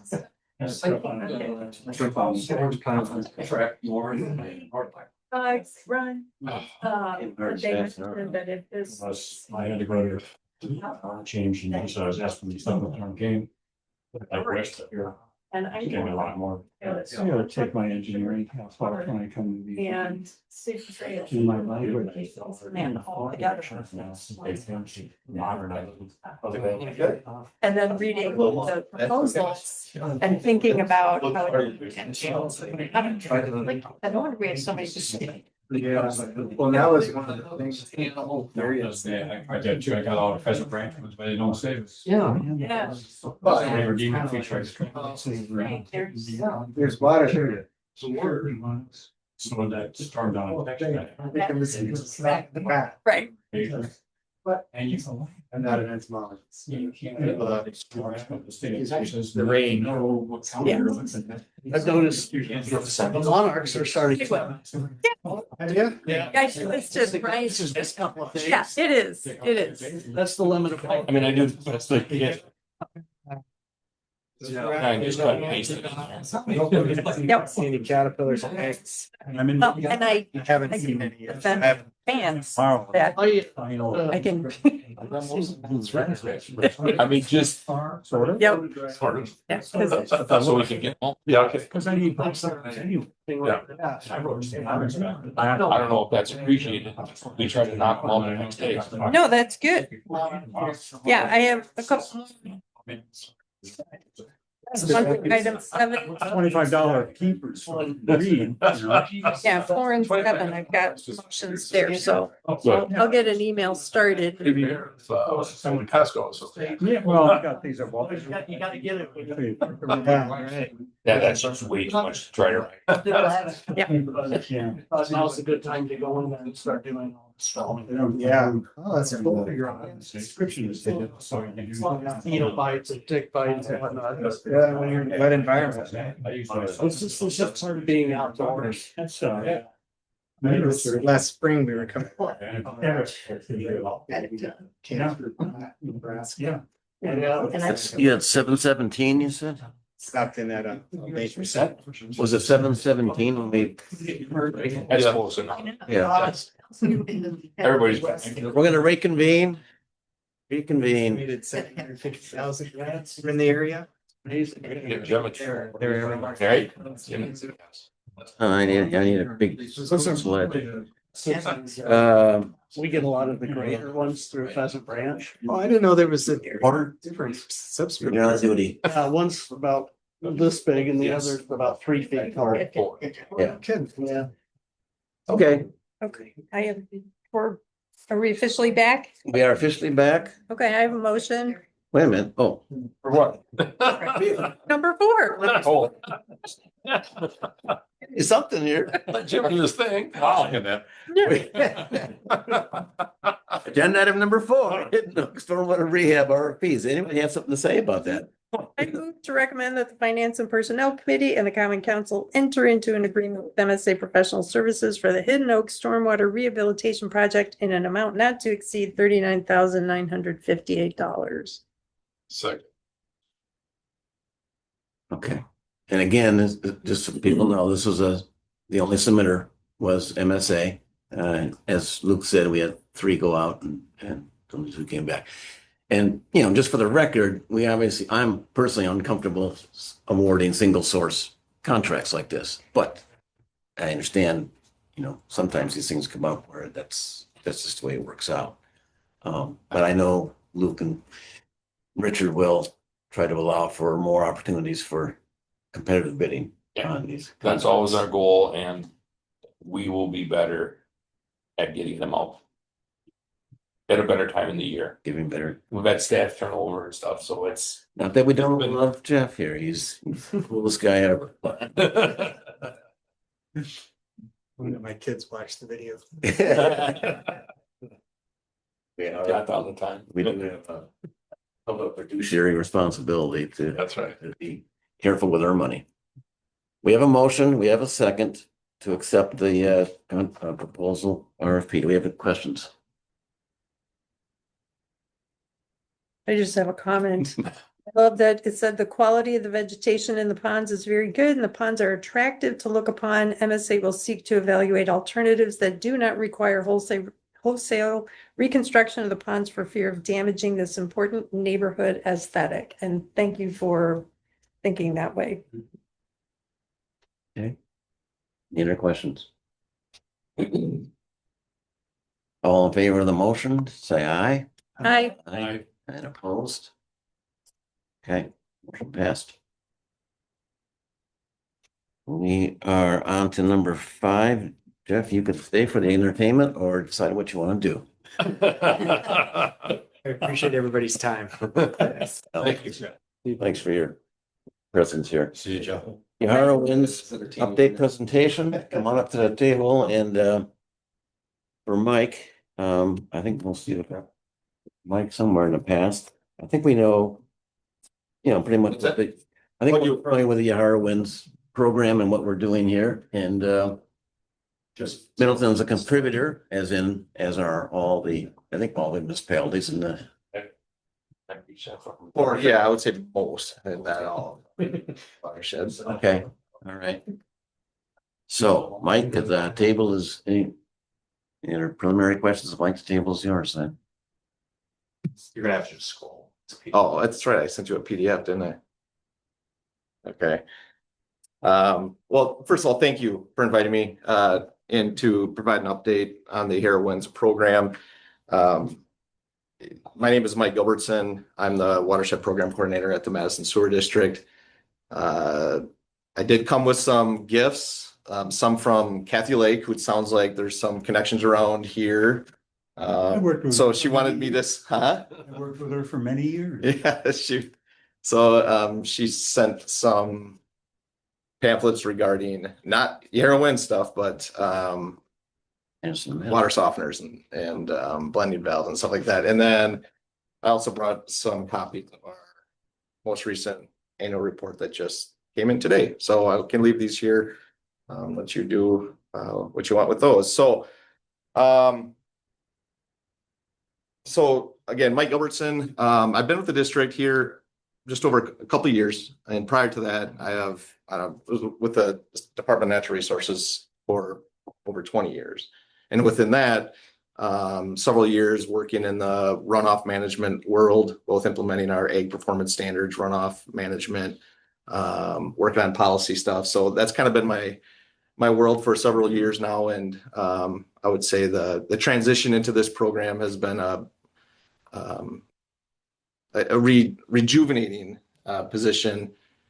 A lot of it because of the scale that we're working in, and you can actually see change. I think environmental science in general is tough to hang in there long enough to see that change, especially in watershed science. So, I'm excited for this program and really enjoy being not only working in the program, but all the partners that we work with, both implementing partners, our farming partners, our IGA members, municipalities all involved.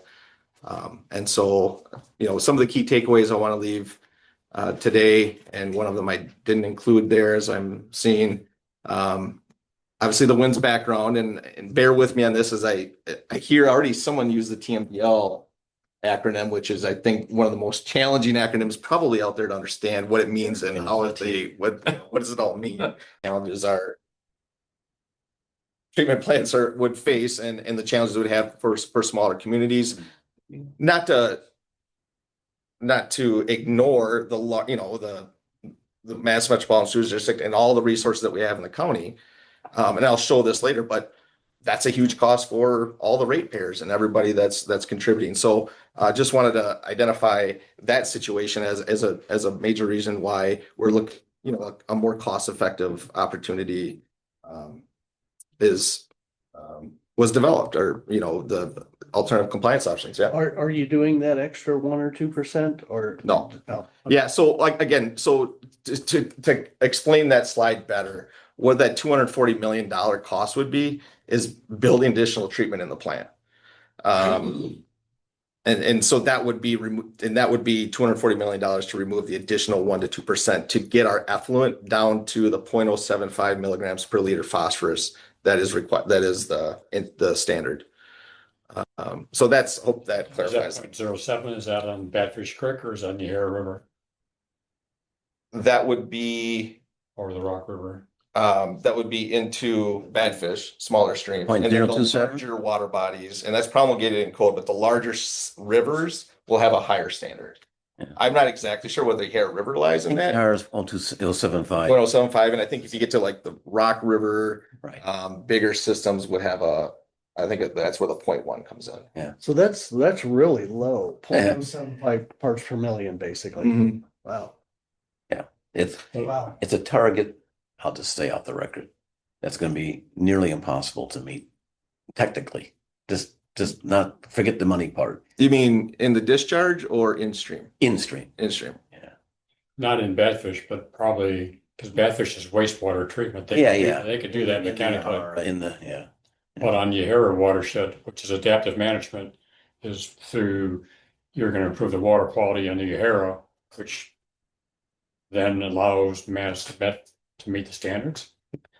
Well, If you could show so much pounds of reduction or percent production Yeah. in Yahara, So, right, so the way our adaptive management program was developed was based on the modeling that went into the TMDL. And then they provided allocations for all the different sources. Yeah. And then from that, they were able to say, and that's where this 100,000 pounds of phosphorus removal came from, is through modeling. There's a lot of engineers that are familiar with models, and is it safe to say all models are wrong?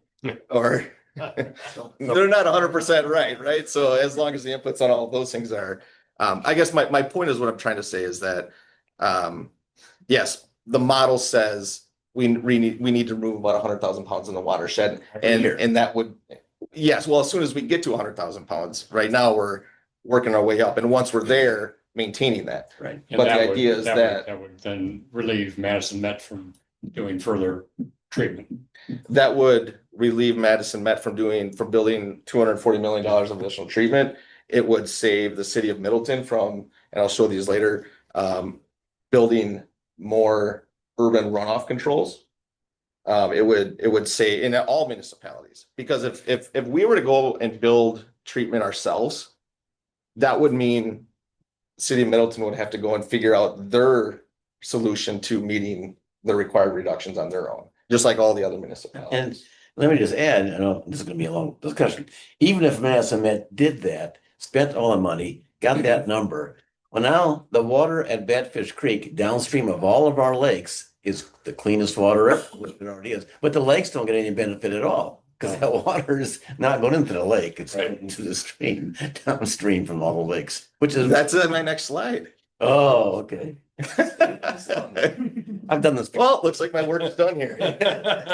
So that's what I'm trying to point in this slide is the cost of additional treatment. So yes, we have the $200 some million at the plant, but there's a social cost, and you know, this minimal water quality benefit downstream, I think, is the point you're trying to make. Yes, we can send really clean water down Badfish Creek, and those that live along the stream down there are the ones that would experience that. And not to say they don't deserve clean water too.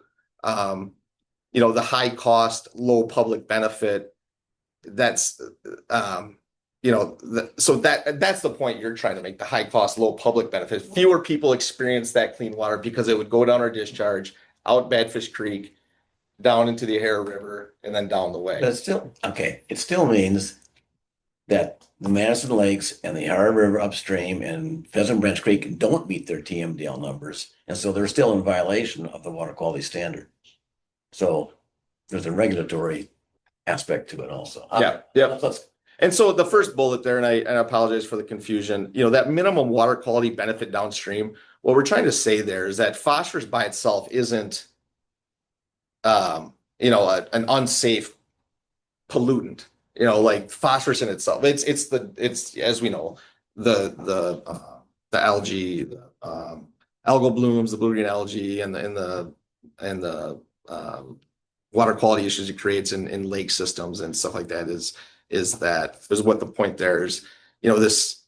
And so then my last point with the social cost there is, not being involved. This would be a missed opportunity to be a part of the collective solution and all the other programs that are working to improve water quality throughout the Yarra chain of lakes. And in a way, I would look at it as a selfish solution to let's have everybody pay in to build this additional treatment, and then we're going to send it down and we're good. But the city of Middleton also has to go and figure out how what's going to cost to comply with the TMDL requirements on your own.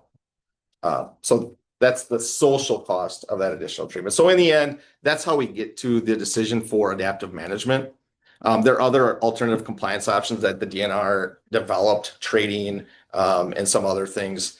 But for us, and for our scale and even just, to point out that, that land use map is in itself really describing why adaptive management is a solution. You have a lot of urban areas right around a lot of water, and that's all surrounded by a lot of ag land. So it sets itself up as an area fit that adaptive management works very well. And so that's always a question I have is, this is a nationally recognized program. And so when others are asking about, well, EPA's, they're coming to town, they want updates, they want presentations, they want to learn more, because this is what they're telling other states and recommending as other ideas for their pollutant challenges. And this is something that not only for adaptive management that it works, but I also think, having our capital city kind of right in the middle of the lakes, kind of that canary in a coal mine sort of thing. They can see the water.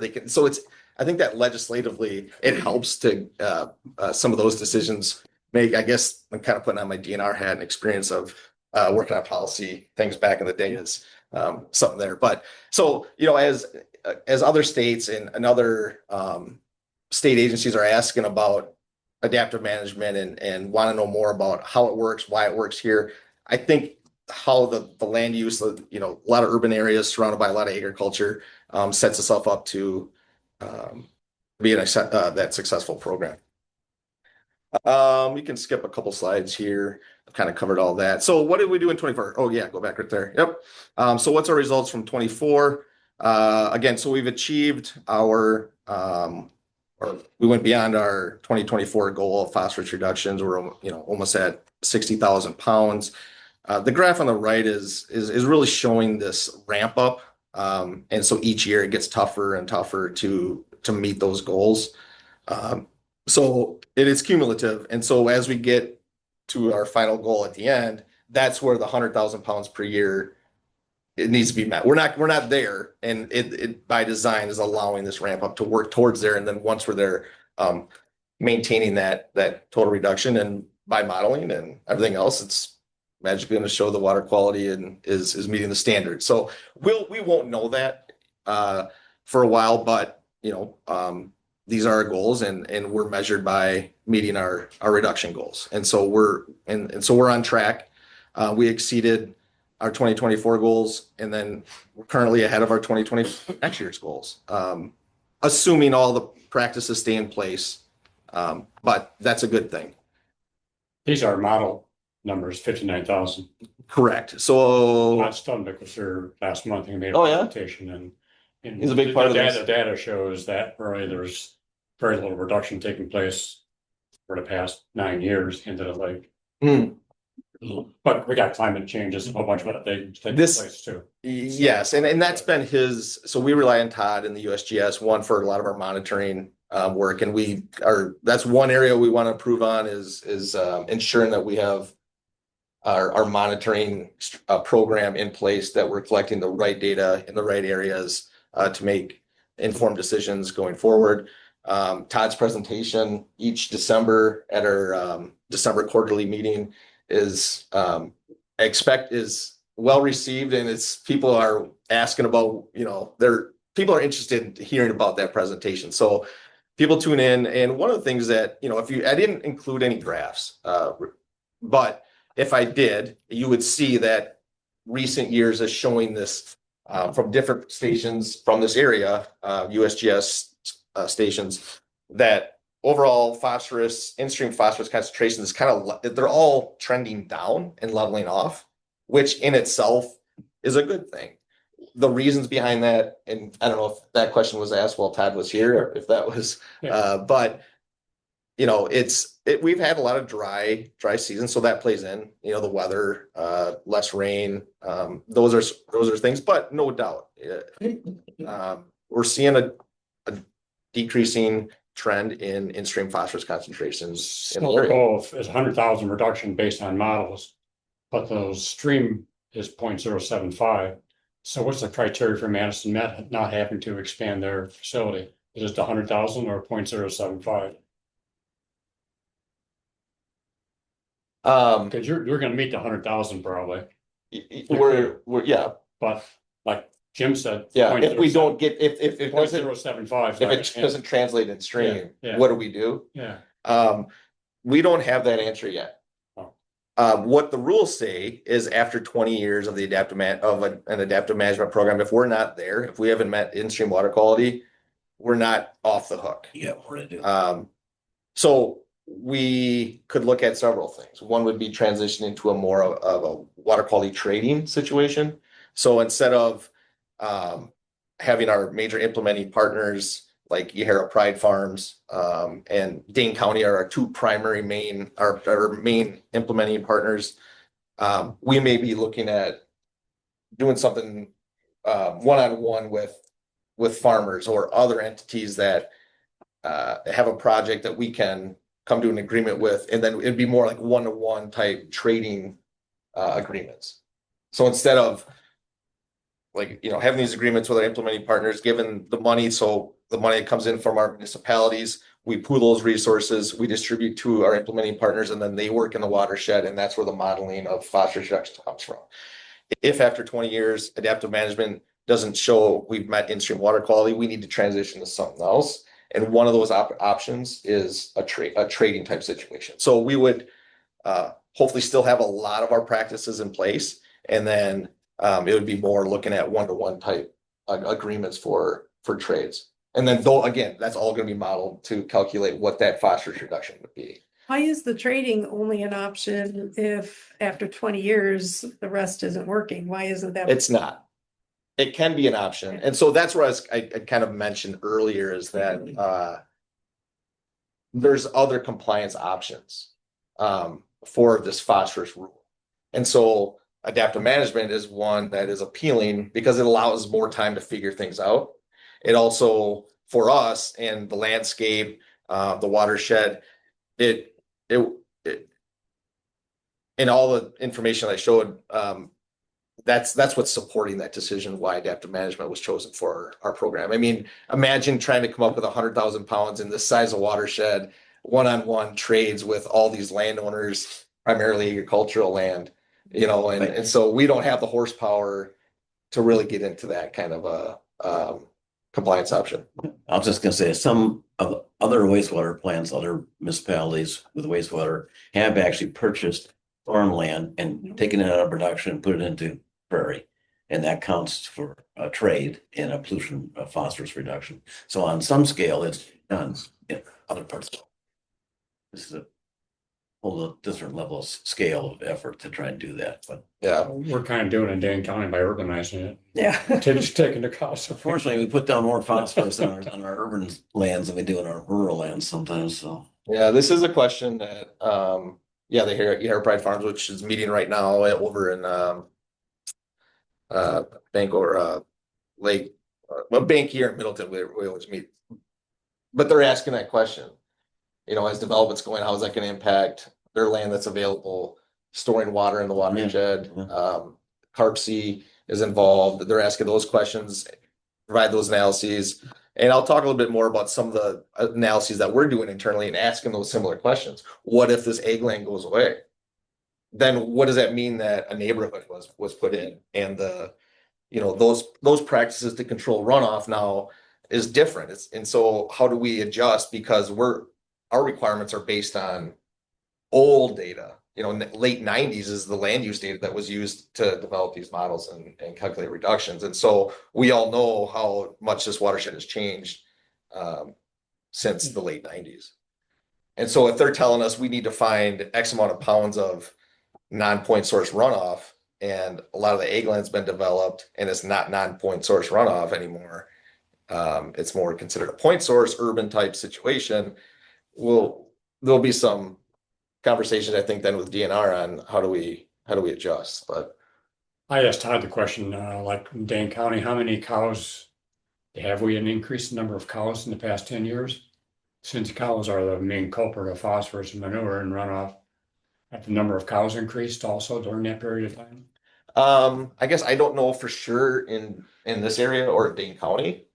If I had to guess, I would say in general that there's more cows coming in, but fewer farms.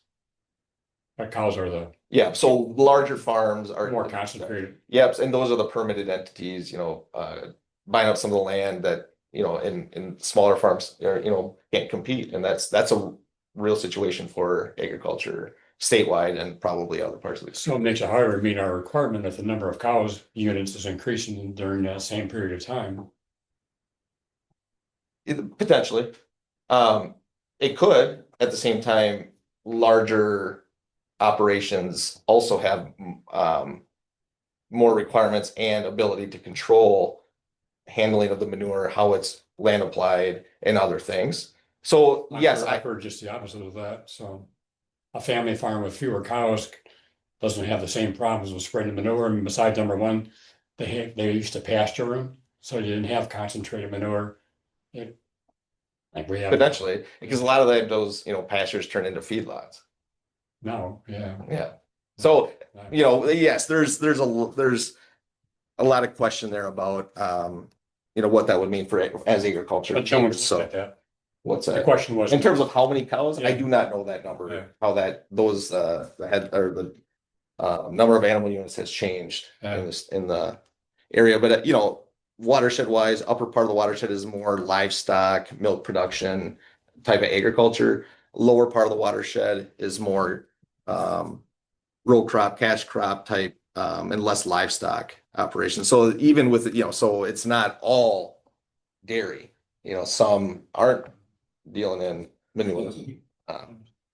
So yes, we haven't asked that question, but we have asked a similar question of this ag land that we've installed practices on and taken those phosphorus credits. If that were to be developed, what would that look like? Is that more of a phosphorus reduction if urban, if there's a neighborhood that's built and they have required stormwater runoff controls already in place? Is that reduced phosphorus more than continuous cover crops and other types of conservation practices on ag land? I don't know. Those are questions that we're asking for the future as we're predicting change and development of the watershed. So let's skip to the next slide. Let's see. And so we talk about 100,000 pounds watershed wide goals. We also reach specific goals because it's not just the full watershed. We have to meet individual goals for each reach. Overall, we're exceeding our phosphorus reduction goals in over half of our reaches right now.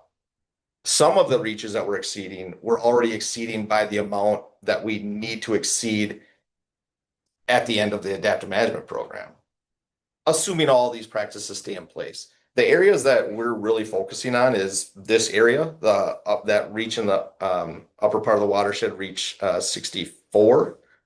This area has been where most of our phosphorus reductions are coming from. A lot of that is because of the heavy presence of Yahara Pride Farms, one of our major implementing partners working in this area, and their outreach with their farming partners and spreading the word. And so we have a lot of implement a cropland implementation up here in this reach because of Yahara Pride Farms. Of course, Dane County Land and Water Resources Department, they also implement practices up here. But this Reach 64 is one of our most important reaches that is where we're focusing a lot of our time and resources in. And another one is the southern part of the watershed. So as this program has kind of started, that pilot project, upper part of the watershed, a lot of work has been done up here, sort of shutting off the valve and the upper part of the watershed and as water moves through, kind of starting up there is where the focus has been. The southern part of the watershed, Reach 69, kind of that Stoughton, Oregon, down there. That's where there's a lot of cash cropping and so that's an area that is really starting to add acres into the program, and we're seeing a lot of additional reductions down there. So there's a real active group now, and down there, Biological Farming Friends, but they're affiliated with Dane County, and so that's an exciting area. And then, of course, another area that is a focus of ours is Reach 65 for different reasons. That's an area that the treatment plant is in. It's also an area that was modeled during the development of the TMDL when reductions were allocated and for each reach. And so it tells us that X amount of pounds of phosphorus are needed from this area. And like I said before, that's pretty old data. Well, Reach 65 is the Fitchburg area there's been a lot of development. So now those ag opportunities, the cropland for ag practices, those opportunities may not be there anymore.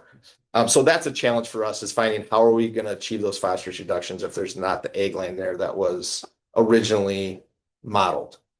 So those are some of the areas that right now is our where we're really focusing a lot of our resources. The other reaches either already exceeding or that's it. Either they're exceeding or they've already exceeded what their 20-year goal is. And so, yeah, okay, so let's next slide. And so this is an example. So this slide pretty much speaks for itself. Like I said, these Yahara Pride Farms and Dane County Land Conservation Department are our two primary implementing partners. We have agreements with all three of these partners. Rock County is the partner on the furthest to the right. They have a limited area in the watershed. The Yahara watershed extends down to Rock County a little bit, so they only have about 8% within their county. So they're a smaller area. So within that, finding projects and stuff it's a little harder. So within the area that they are working in, though, they've been an effective partner. But like I said, our primary, Yahara Pride Farms, they can work throughout the watershed. Dane County can only work within the county. Rock County can only work within the county. So Yahara Pride Farms,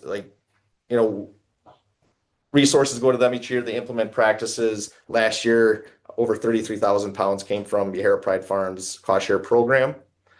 Over 29,000 acres in conservation. And right now they're about, almost 80 farms that they're working with. And on top of that, they have caps on their cost share program.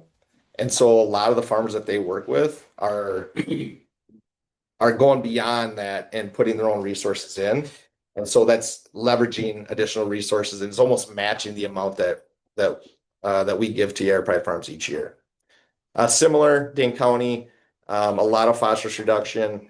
They work with more landowners, and then they also have other cost share programs. And so even with the amount of money that we give to Dane County, they also match in other grant programs to stretch the resources further. The Yahara Pride money is only from wind, is that right? Is that the only source? Yes. No, they do get some smaller amounts from Nature Conservancy and some other programs like that. Okay. I'm trying to think of what are some other ones, but not in the amount that Yahara Winds get. That's about 500,000 annually. And that's our money. That's going Some of to it. the pot. Yep. Yeah. Some of it goes to Yahara Pride Farms. Some of it goes to Dane County. Oh, it does. Yep. Okay. And I guess you could say some of it goes to Rock County as well. You know, Because the WINS program is funding some, in Rock County. okay, Yeah, there is a small part of the watershed that extends down there Okay. that they. that's okay with me. Okay. Next slide, please. Okay, so this is where I wanted to share with you some local information and what does it mean to the city of Middleton. And so what I'm trying to show is where has the city of Middleton's resources gone after paying into your winds. And so the TMDL reaches Middleton is the city of Middleton is within is 62, 63, 64. Primarily 64 is a main focus area of ours. So far since 2016, as you know, when the heroines went full watershed scale, the city of Middleton has paid in, well, it's a little over $650,000, right? Is that what the number says? Yep. And then within the three reaches, 62, 63, 64, there's been over 40,000 pounds of phosphorus reduced. The cost behind all the practices that produce the 40,000 pounds of phosphorus reduction costs over $21 million.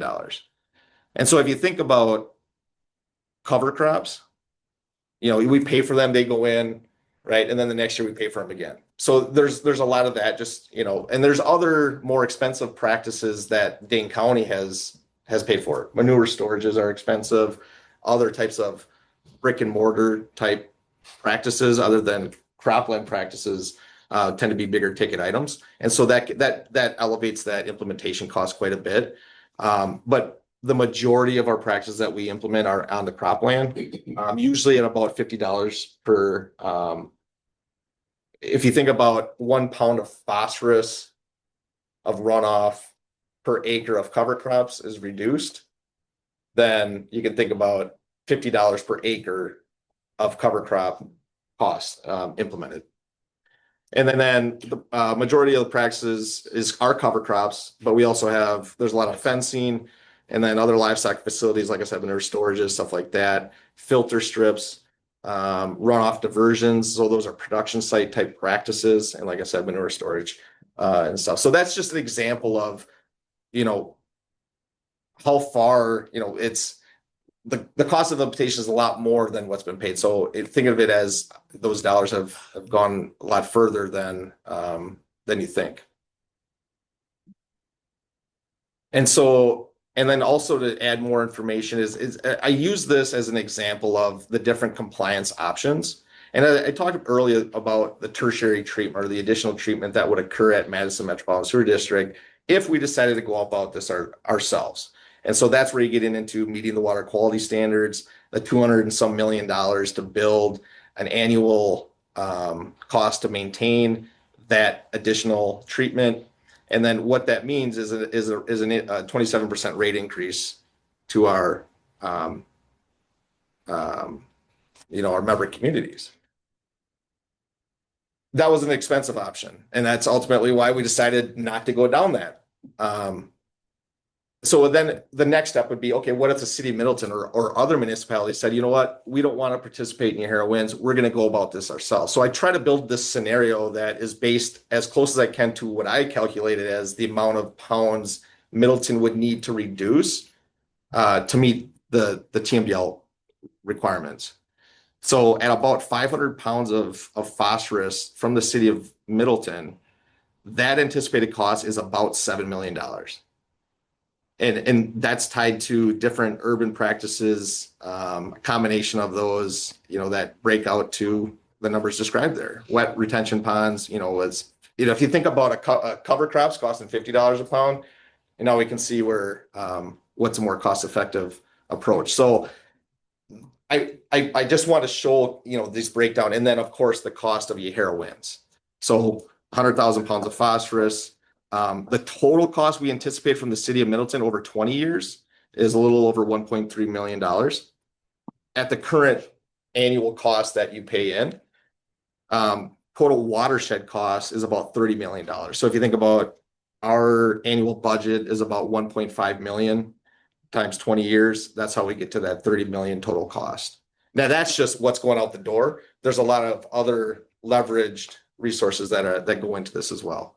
So annual cost, City of Middleton right now is paying a little, almost $62,000 to your heroines each year.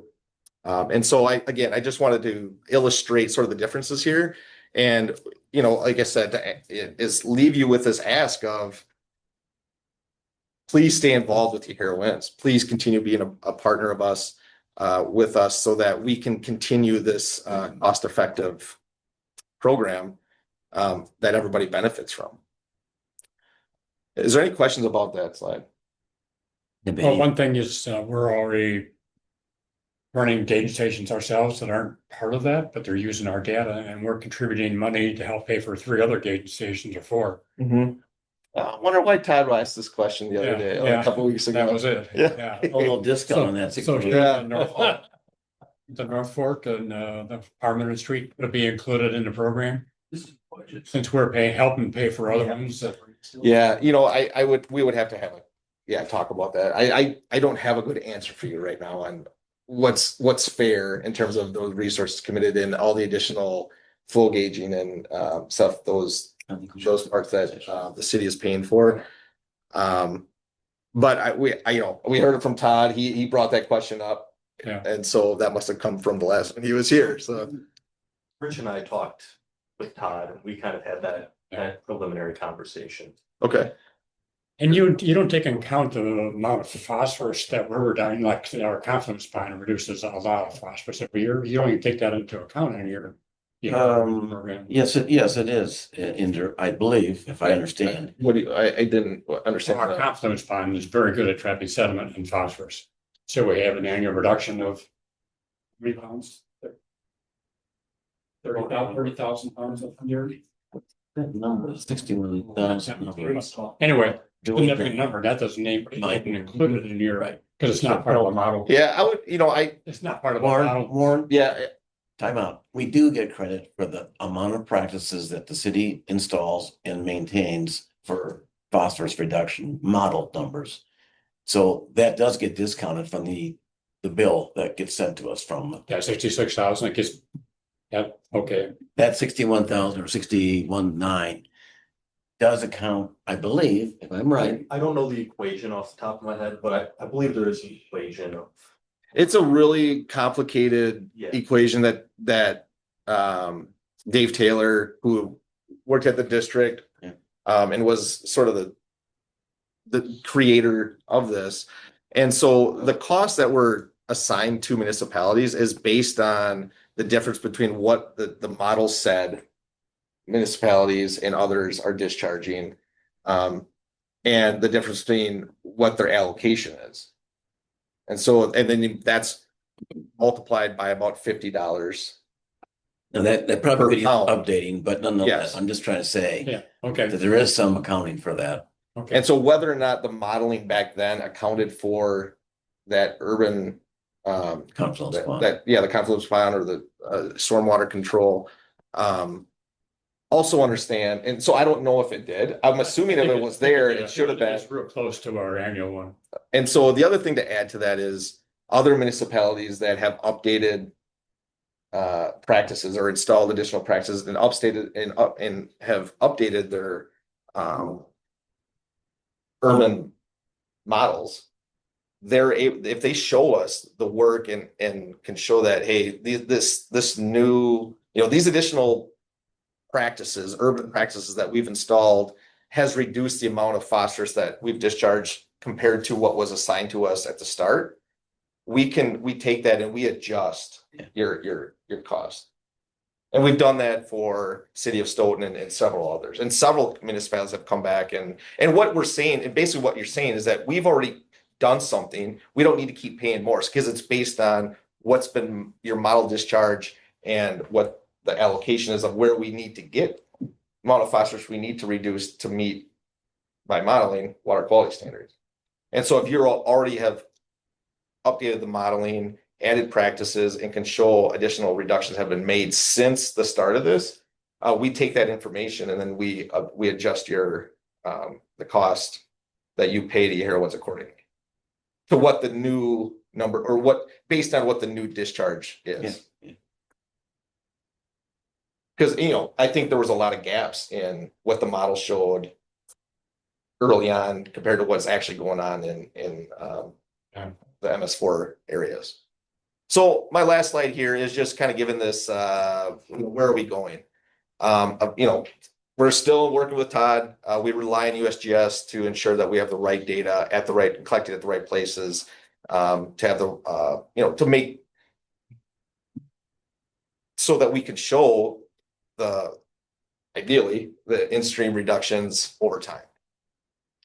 Another area we're focusing on is building program resiliency. So even looking internally, Metro Grow program, land spreading of our biosolids. That's we have toolbars now on our equipment that is low disturbance injection, which is the same type of technology that other, Yahara Pride Farms is providing cost sharing to other farms. So that's a practice that we haven't even accounted for in our plan application of biosolids. So that's one thing we want to develop internally.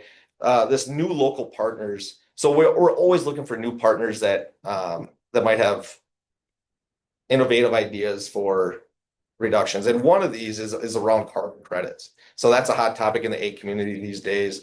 And a lot of co-ops, agronomy companies are working with their producers and trying to install practices that develop carbon credits, which all are the same types of practices that are going to reduce phosphorus runoff.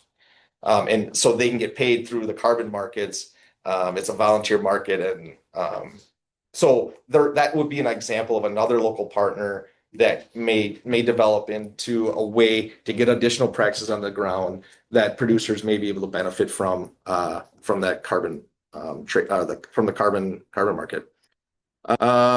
Assessing implementation opportunities. So I kind of spoke to this a little bit before in terms of what we are at. We're in year 9 of implementation, so we're about halfway through the program. And one of the questions we want to ask is, so we've implemented a lot of practices. How many opportunities remain?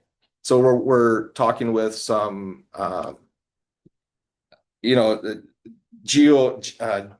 like GIS specialists, geographic analysts, those types of people that can look into the watershed, add different layers, and then quantify with updated aerial imagery, and they can look to see what crops are in place. And so what we want to do is identify where have we installed practices and how much opportunities remain. Because if we're running out of those, if we're limited in the amount of ag acres that we can install practices on, we need to find other solutions. Our primary focus has been ag practices because of the cost effectiveness. Talking about $50 per pound of reduction versus urban type practices of $5,000, $10,000, $15,000 per pound or even greater. So we want to know how many more opportunities are out there so that we can either continue down the path with ag practices as the most cost-effective option, or we need to look elsewhere. And then, that's basically just it, and also be able to develop strategies. So working with Yahara Pride Farms in Dane County, here's where you've been. Here's some areas that we've found through working with consultants that are priority areas. So what do we know about these landowners? Can we get in there? So that would help. We didn't have this information before. So this will be very valuable information for us for strategizing going forward. And then what that will do is once we've identified where we've been and where we can go and what opportunities remain, this idea of targeted implementation now comes into play. So instead of just blanket implementation, wherever we can find ag cropland to install practices, let's do it. We're going to be more strategic and say, hey, this reach doesn't have the ag opportunities anymore. So where should we target? And we'll be soliciting requests from our IGA members like the city of Middleton and other municipalities, other agencies that might have an idea of improving existing runoff controls, for example. Is there a wetland system that's tied to your urban environments that needs an update. So things like that, these things that haven't been thought of since our primary focus has been ag practice implementation. What are some of these other ideas that municipalities could, have that reduce phosphorus and that we can help with? So that's kind of where we're going here. Where have we been, assessing where we've been and strategizing on our plan going forward. We talked about part of that earlier today What's that? with our. Oh, just earlier conversation. Yeah. With the contracts and stuff and trying to fix some of those that are upstream. Yeah. Yeah. So, I mean, keep that in mind. So I'm along with the ask of please stay involved in the Hera Wins. We value this partnership and I hope you value the benefit that you gain from it. Like I said, partners start falling away from it and then this whole thing falls apart. Have you had any of that No issue? No.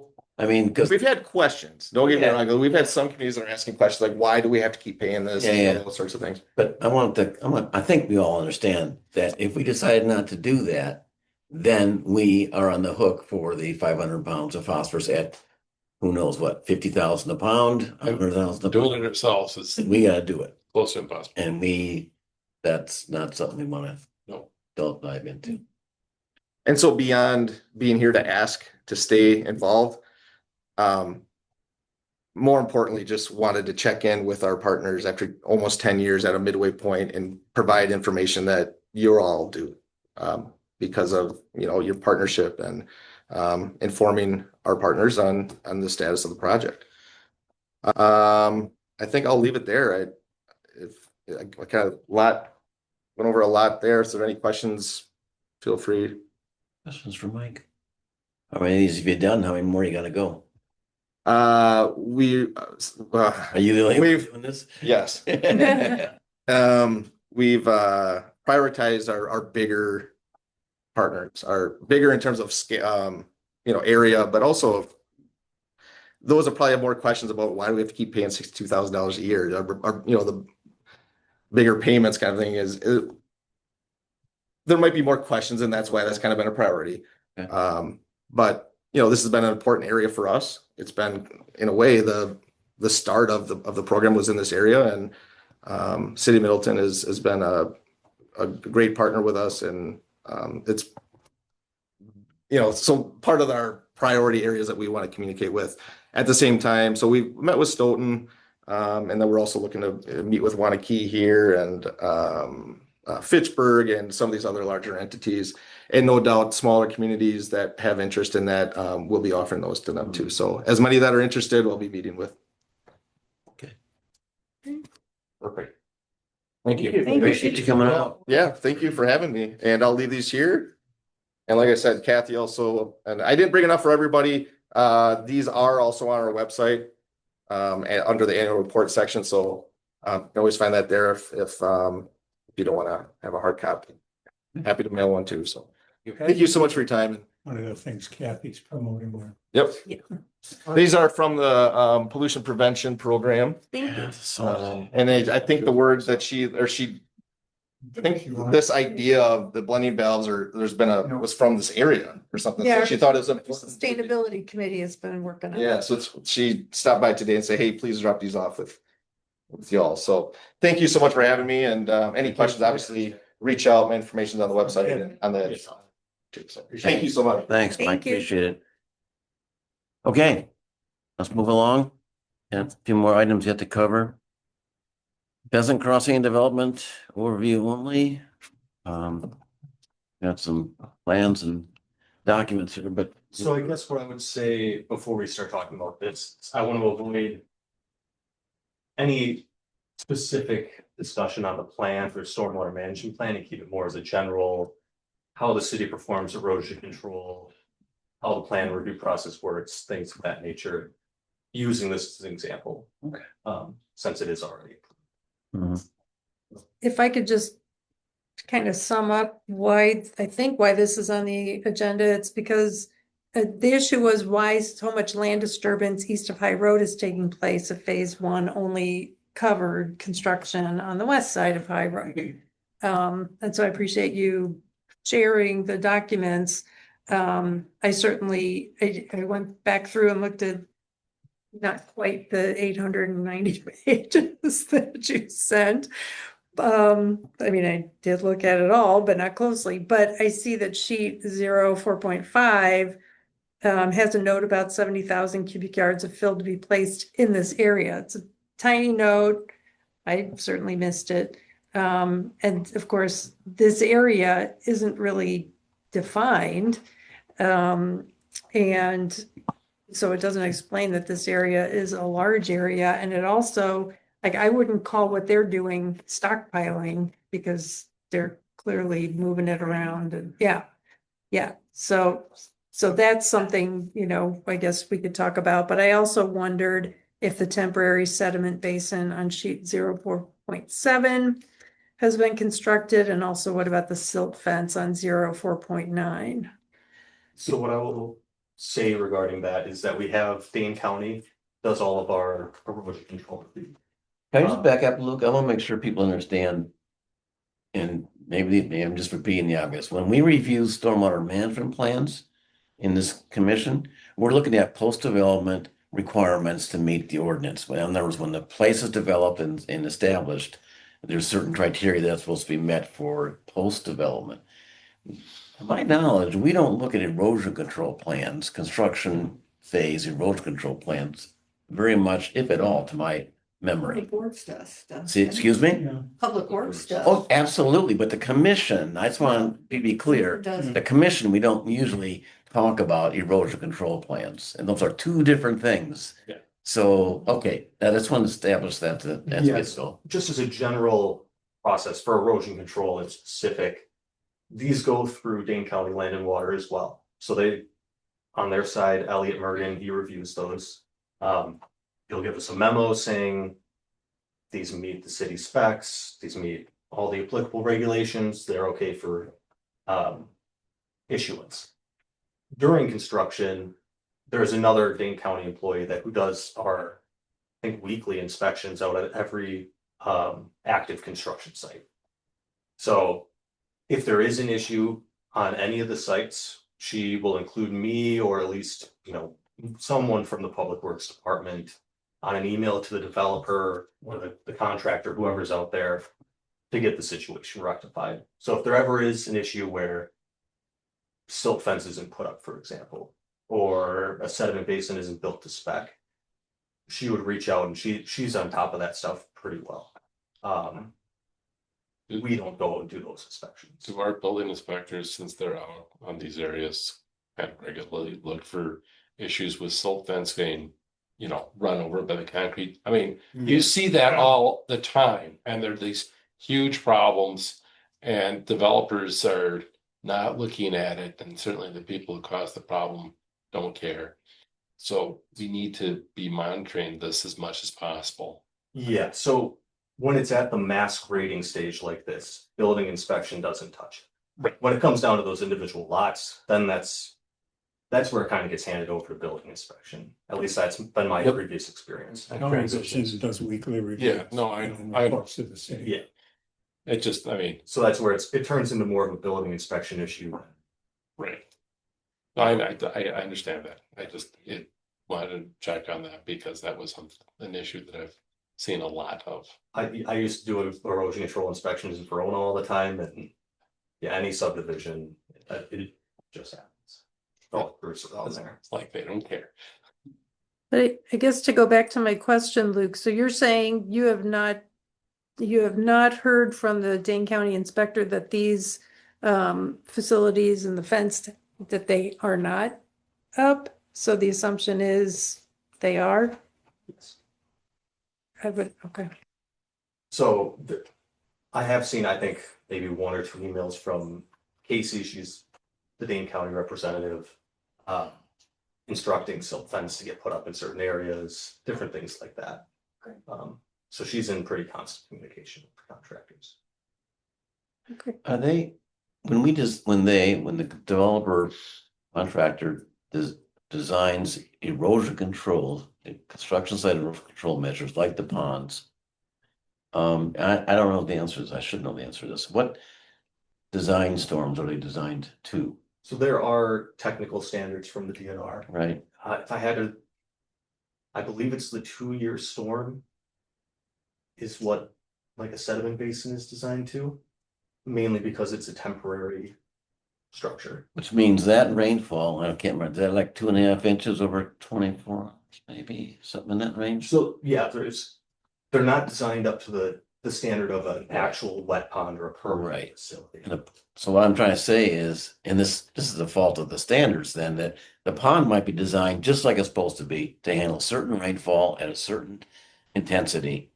And anytime you get over that rainfall, which we have had, the pond will overflow and you're gonna get dirty water downstream. Yep. On any site. So I will point out one thing, on sites where they do have permanent facilities, usually these are well oversized compared to what a sediment basin would Okay. have to be too.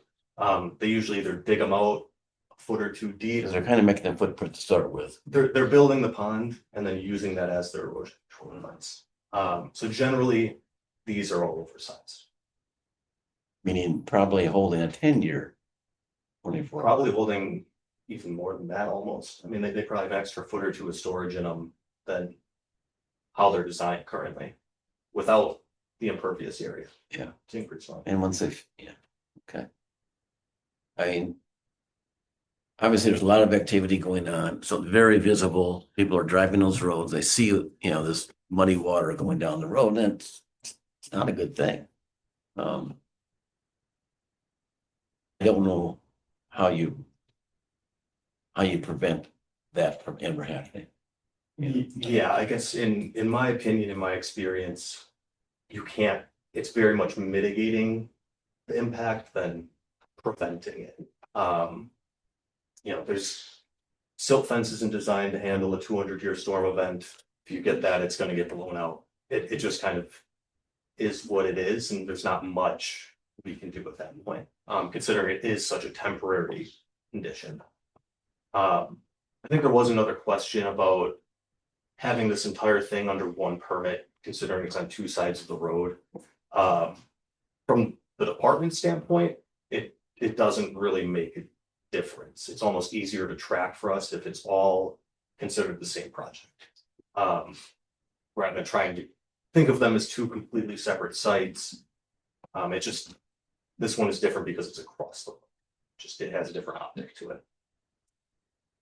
Yeah, does the city have the authority from the state? I thought this was the case, but again, I'm asking a question. To stage how much exposed soil can be out there at any one time. In other words, there's supposed to be a staging process where you got cover, vegetative cover, and then expose some, and then you cover that and expose others. Is there authority to regulate how much can be exposed? Not in that way. If something's gonna be sitting for 2+ weeks without being touched, then it can be required to be, then it is Seeded. required to be seeded. Seeded. Generally, that's almost never the case. They're kind of moving stuff around constantly. It's really not tracking that anyways. Yeah. So, but that's the only thing I'm aware of. Do we have the authority to control, I guess, dust? Because I was there just the other day trying to see if I could spot either that basin or the silt fence, and I couldn't, but maybe it was there and I just had a bad vantage point. But there's a new house right on the south end of the property and it hasn't been sold yet. And all I kept thinking was, look at all the dust blowing. I mean, it was just a constant. Yeah. And it seems to me they should be, controlling that better than they are. Yeah, sure. Today's rain kind of helped with that, but maybe created other problems. But yeah, it was totally not under control. I don't think rain is a win-win. No. Dust is probably the one hardest thing to control. Just because it is so variable, you never know. Yeah. How dry it's gonna be. Well, I know there's been a lot of communication with the engineering office here about the situation out there. And I know our friends at Pheasant Branch are paying very close attention to that because of the proximity to the conservancy, and rightfully so. So I appreciate that vigilance and Herb's here to verify that. And I think that's an important part of citizen involvement is to say, hey, I think I see something here, it's maybe not me. Now, they don't always understand, all citizens don't always understand what you can and can't do, authority point of view. But at least, you know, I don't want to discourage any wording that might come No, sent in. I completely agree that if it definitely helps. I mean, from a staff perspective, we can't get out here Right. all the time. I assume that gets conveyed to the county, and if there's some special circumstance, they will make a trip out to verify that there's something that needs, right? Yeah, if at any point we have something that is very concerning, all I have to do is give Casey a call and she'll come home. I text her all the time. Yeah, yeah. And of course, when it's most visible is when it just rained already, so it's already, and the water's already, you know, on its way. She's pretty good about on call, Yeah, okay. about popping over or something. It's just really haywire. Have there been any? I don't know, maybe you can't answer this question. I don't Yeah, want to say citation, what we, I write the citations and there hasn't been any, typically the threat of my citations okay, gets compliance, okay, because I've written enough in the past. yeah, okay. All right, And we'll say, if I'm remembering correctly, it's every 28 days you're required to do an inspection. Casey is out there much more frequent. So we're going above and beyond what's required. That's all built back to the development too. Right. All the inspections. right, yeah. Okay, any other discussion on that? Okay. Move on to number 7. I guess that came up for me. And it's been pointed out, and I've seen this, and I'm sure you've all seen this with especially with the hot weather, kids and families. And I've had my own grandkids had to pull them out of the creek a couple times in the corridor. I know it's in that water. It's not a place you really want to have human contact, recreational contact. You just don't want that. Now, Jim, I I don't- would say as a microbiology professor, my first graduate student who runs the clinical lab at the vet school, we discussed this many, many years ago. Yeah. We would not stick any part of ourselves in there Yeah. because of what's coming in from the farms. well, yeah, And it changes constantly. and right. I mean, it looked clear. It doesn't mean it's No, safe. it has nothing to do. We don't do, you know, this is not a water body that we test for human, you know, like the beaches in Madison Lakes, all that kind of stuff. They get tested by the city. And they still don't get tested enough. Well, okay. So anyway, the question is this something that the commission wants to make any kind of recommendation to put signage up? Does the city have any authority to put signage up saying it's however mild or strict you want to say it? This is not recommended for human contact. You shouldn't be playing here. Is this in a certain location? Street court. It came up Entire corridor corridor. between, let's say Parmenter and Century Avenue, maybe that kind of means. Yeah, I've seen people back there quite frequently, Mhm. and their dogs in there too. Yeah, I would say actually down to the lake. where do you, like downstream from Century Avenue? In the Conservancy on In the the north side? Conservancy too. I mean, that's still the same water going. No, Yeah. more on the south side, that what feeds into Mendota. Yeah, I mean, it needs to go from the city limits and Well, to the lake. yeah. For both the north and south, mainly for the north. So my question is, I don't know the answer. Do we So- have, what do we I have? guess I'll bring up that I briefly sent an email, got a very brief response from Matt Fleming. Okay. The city has general recreational Liability. non-liability, I Yeah, guess, we're right? not liable. Immunity, that's what I was. Yeah, Yeah, and we wouldn't want to get into the habit of putting up a sign for every possible danger that there is, right? I mean, theoretically, we could start putting signs up for be careful. falling Street. tree limbs, crossing, like, Yeah, it could spiral. I guess that's mainly what came from Matt. I guess from my own personal perspective, I grew up on the Milwaukee River. I grew up going up to my grandparents' lake up north, and you know, people are going to go in the river, and Yeah. whether you put a sign up or not. I don't think that really changes our liability in any way. I think generally people are aware that it is a surface water feature. it's not treated. So there is some risk there that I think. I'm not sure. I don't know. So I don't think people understand. know, Idiot. right? think- But I think Can't our counter idiots. Secretary of Health and Human Services does not know. yeah, well, I would. Well, I mean, there was over the, Father's Day weekend, he was splashing around, submerging himself with his Oh. grandkids. So, I will say Dane County, when I was on Lakes and Watershed Commission, we put in a lot of effort to get some additional PCR machines so that they could evaluate the lake beach areas more freely. Still not doing that at a really good level. Clean Lakes Alliance Okay. wants to have more testing done. That's not our issue, right? That's not. Yeah, okay, let's stay on task. In terms of liability, yeah, the city's not responsible, but I think we do need to maybe try to educate our citizens that this is water coming from farms, runoff with cow manure in it, and cows carry E. coli. There's, I would just put up no swimming signs. Swimming your own risk. But the other issue is just damage to the creek with people in there all the time.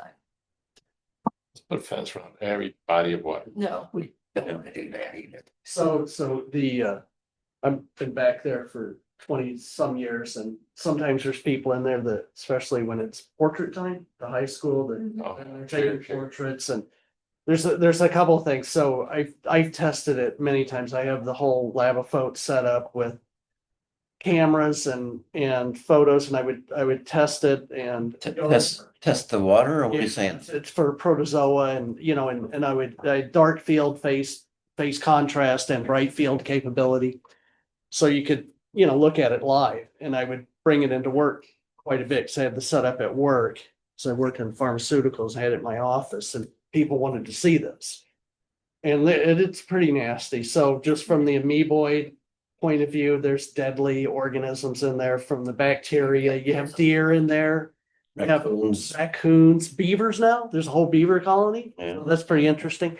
And everything else. So but what I'm trying, without rambling on and ranting, that we've talked about this before, and it's in the plan, the conservancy plan. Best practices would say we do need to do more as far as posting signs and all of that, at least something that's consistent with what the University of Wisconsin does. You go into the Arboretum, you see signs everywhere. Don't do this, don't get into that, don't get on the trails, don't bring in dogs, don't bring in your bicycles, et cetera, et cetera. So and we really lack those signage. So, we wouldn't want to post something like stay out of this water's nasty. I mean, it's nasty. Like when I would sample it, I would sanitize my hands afterwards because I was so afraid that I would get, an amoeboid in there. Forget the bacteria, with Giardia or something like that. And so, but we need to, we do need to work. And this is outside of the scope. We do need to put up signage to say this is the way you behave in these areas. And my neighbor, his dog is a golden retriever. I have a golden retriever. The dog was from birth just sick all the time. And I said, none of the other dogs in the litter had any problems. And then one day he goes, yeah, I let the dog drink out of the creek. Oh, What? And then we talked about that, and the dog never got over 52 pounds. Now the dog's 70 pounds and hasn't been sick once. So even in the coyotes down there, by the way, they have all this, they test them. The University of Wisconsin, the coyotes drink out of there, the deer, they all have worms and Giardia and forget the bacteria the raccoons carry. So it is nasty. When I see people down in there, I said, I'll say something, that's nasty in there. You wash your hands when you get home, take a shower and all that. So But it's more of a signage. There's no signage back in the. So that's a question. I mean, nobody disagrees that the water is not fit for human contact. That's a given. Is it our job, the city's job, is it I think it would somewhat at least responsible be us say to something? We aren't testing it, therefore and let. You want a big old 8.5 by 11 full of words thing? Tell them this, Susan? You just say, go swimming. Human contact out. not Yeah. a lot. Stay on trail. And I Where do mean, you start and stop? Then they got Tiedeman's Pond and Circus Pond. right, You got Well, all kinds of water bodies. That's my question. And as far So as the Arboretum goes. you don't put a sign up, Protect the one spot, Arboretum. and I mean, that's okay. yeah, right. Yeah, but it's protected. It's Conservancy, the not- farmland that's the bigger. Well, issue. I disagree. That's a big source, but there's plenty of bacteria and stuff in the urban, just pure urban runoff. Right. Plenty of stuff. There's lots of. So I'm not bacteria. gonna distinguish one versus the other. That's just. Yeah. Okay, it's all I- bad. It's all bad, but I think, dogs and cats don't carry E. coli 0157 H7. all right, I'll make a motion. I move to ask the Conservancy Lands Committee to consider posting informational signage in the Conservancy Creek corridor to help the public understand that the water isn't safe for human or canine contact. Now, do you want to add to that other water bodies also? Nope, I want to start where we've identified a problem. Because we wouldn't just, I mean, think of it as a pilot, right? Let's try it out where we have a lot of traffic, where people have It's been seen. routinely see this, yeah. Yeah. And if the signage is not effective, after a year, then we figure out what's wrong with the signage, or people just ignoring it. Is this a CLC decision then, really? It's I think it gonna be is. on I there. think it is, yeah. Yeah. So I'd So welcome. we're just making a second. recommendation. Yeah, Is that right? right. Okay. What is the, it's a, To ask the Conservancy Lands Committee to consider posting informational signage in the Conservancy Creek corridor to help the public understand that the water isn't safe for human or canine contact. yeah, I'll second. Okay, we got discussion only. Oh, possible action. Okay, we're Yeah, we good. got possible action. We got a motion and a second. Any other discussion?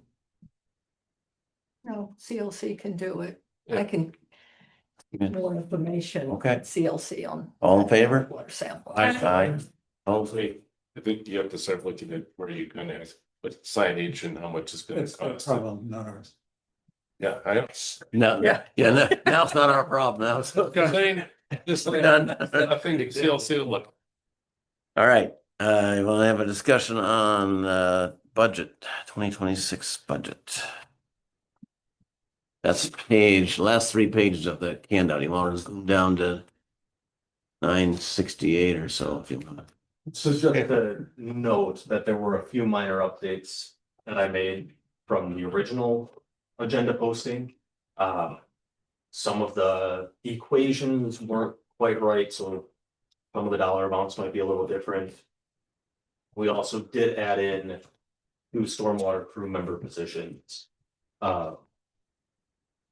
As additional field staff for the stormwater. And there's sufficient funds in the utility to all of this. We have a pretty big nest egg. The new number, the 941 got changed to 1,100,101. He was. 160,000 was added for those 2 positions. So what do you need for action on this tonight? No. Nothing? It's just information. So that was another part of what I was going to bring up. We are in budget season. City staff just got a lot of the information about a week and a half ago, a week ago. Looking at the calendar, we need to have something to the finance director by August 15th. We don't meet again until August 20th. So if there were to be any changes to the budget on here, we would have to reschedule another meeting.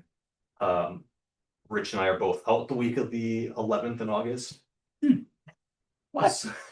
So it'd be the week of August 4th in 3 weeks from now that we'd be looking to reschedule to So reconvene. you would like a motion to approve this?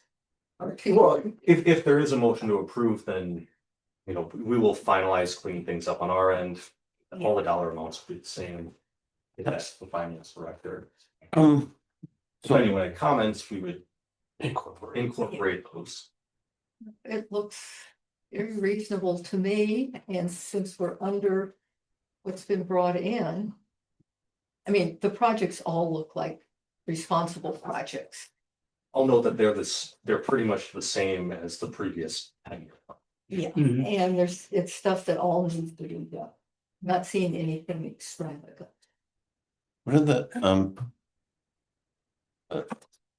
staff positions I got? There's I'm missing where those are on At it. the very bottom, I see city engineer stormwater, that's not new. these right? two, The last two. these are new positions. City engineer, You see, No, Last item on page Last 3. no, you don't have the updated. oh, that's why I'm not seeing it. Yeah, so up here. All right. Here, Jim. And I'll note that You get right it now, from, we just have it's so special. field staff Oh, in order to safely.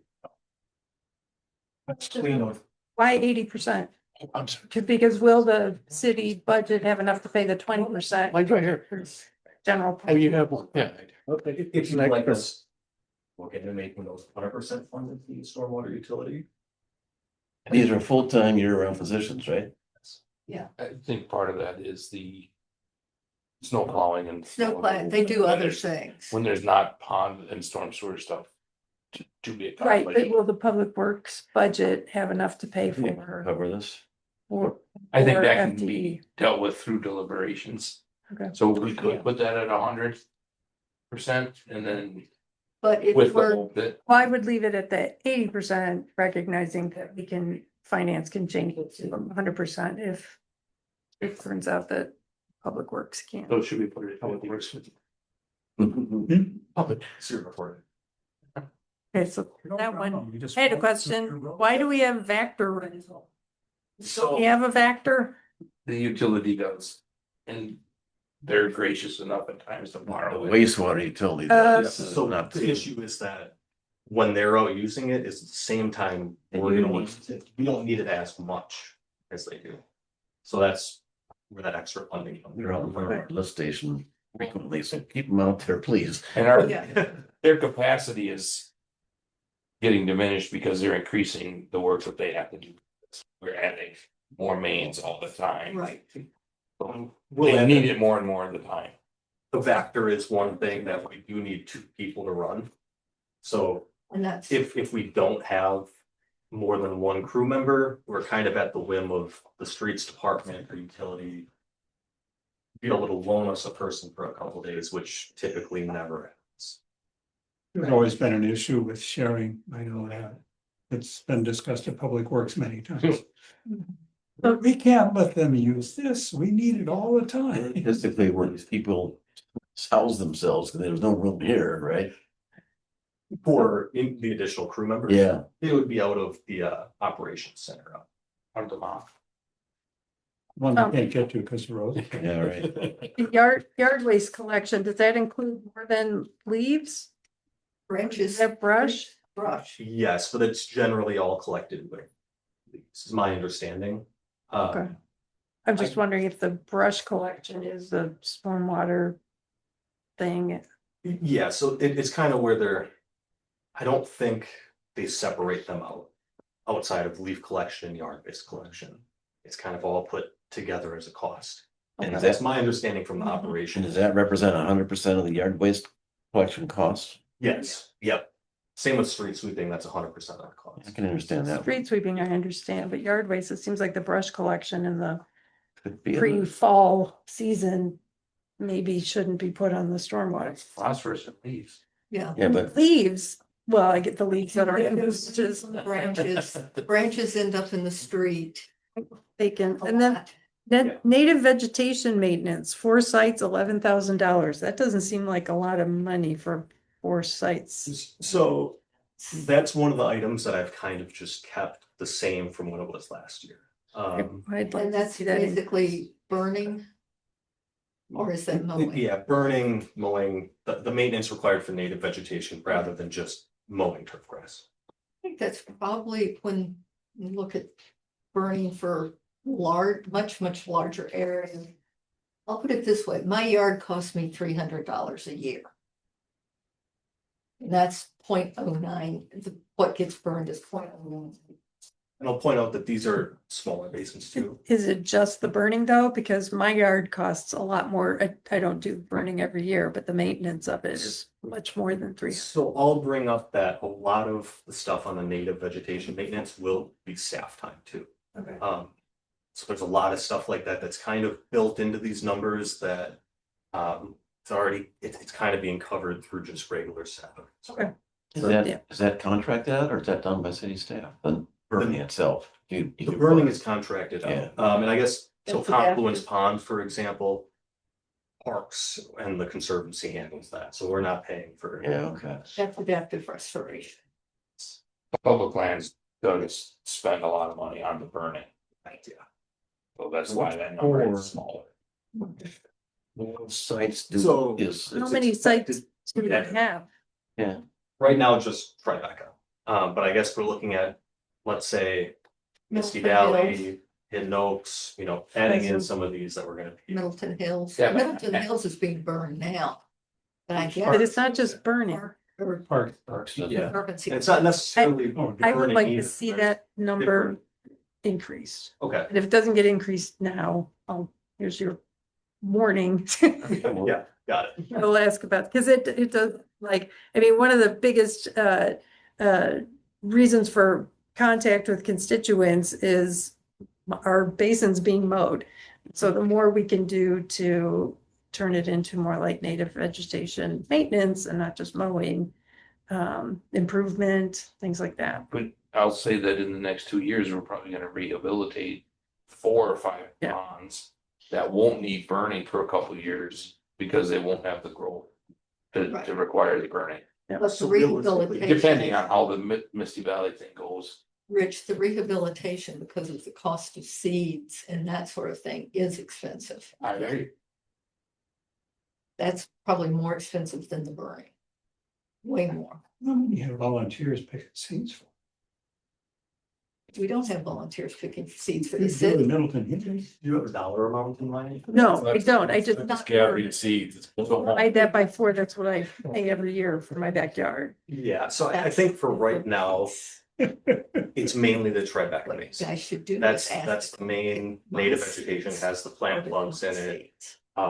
That's mainly what we're looking at that item. The 3 additional ones, more You too old to do an expected cost in the future. In my opinion, I think the 11,000 would be enough for us to adequately maintain at least Great 1 or seeds. 2. And that this is Yeah. separate No from one what is- Conservancy lands is going to be. Okay, lean on Kevin to. Exactly. That's Typically what I do. Yeah. No, it's all volunteer work. See, Is the requested dump truck going to be 100% for the stormwater utility? That is the intent, yes.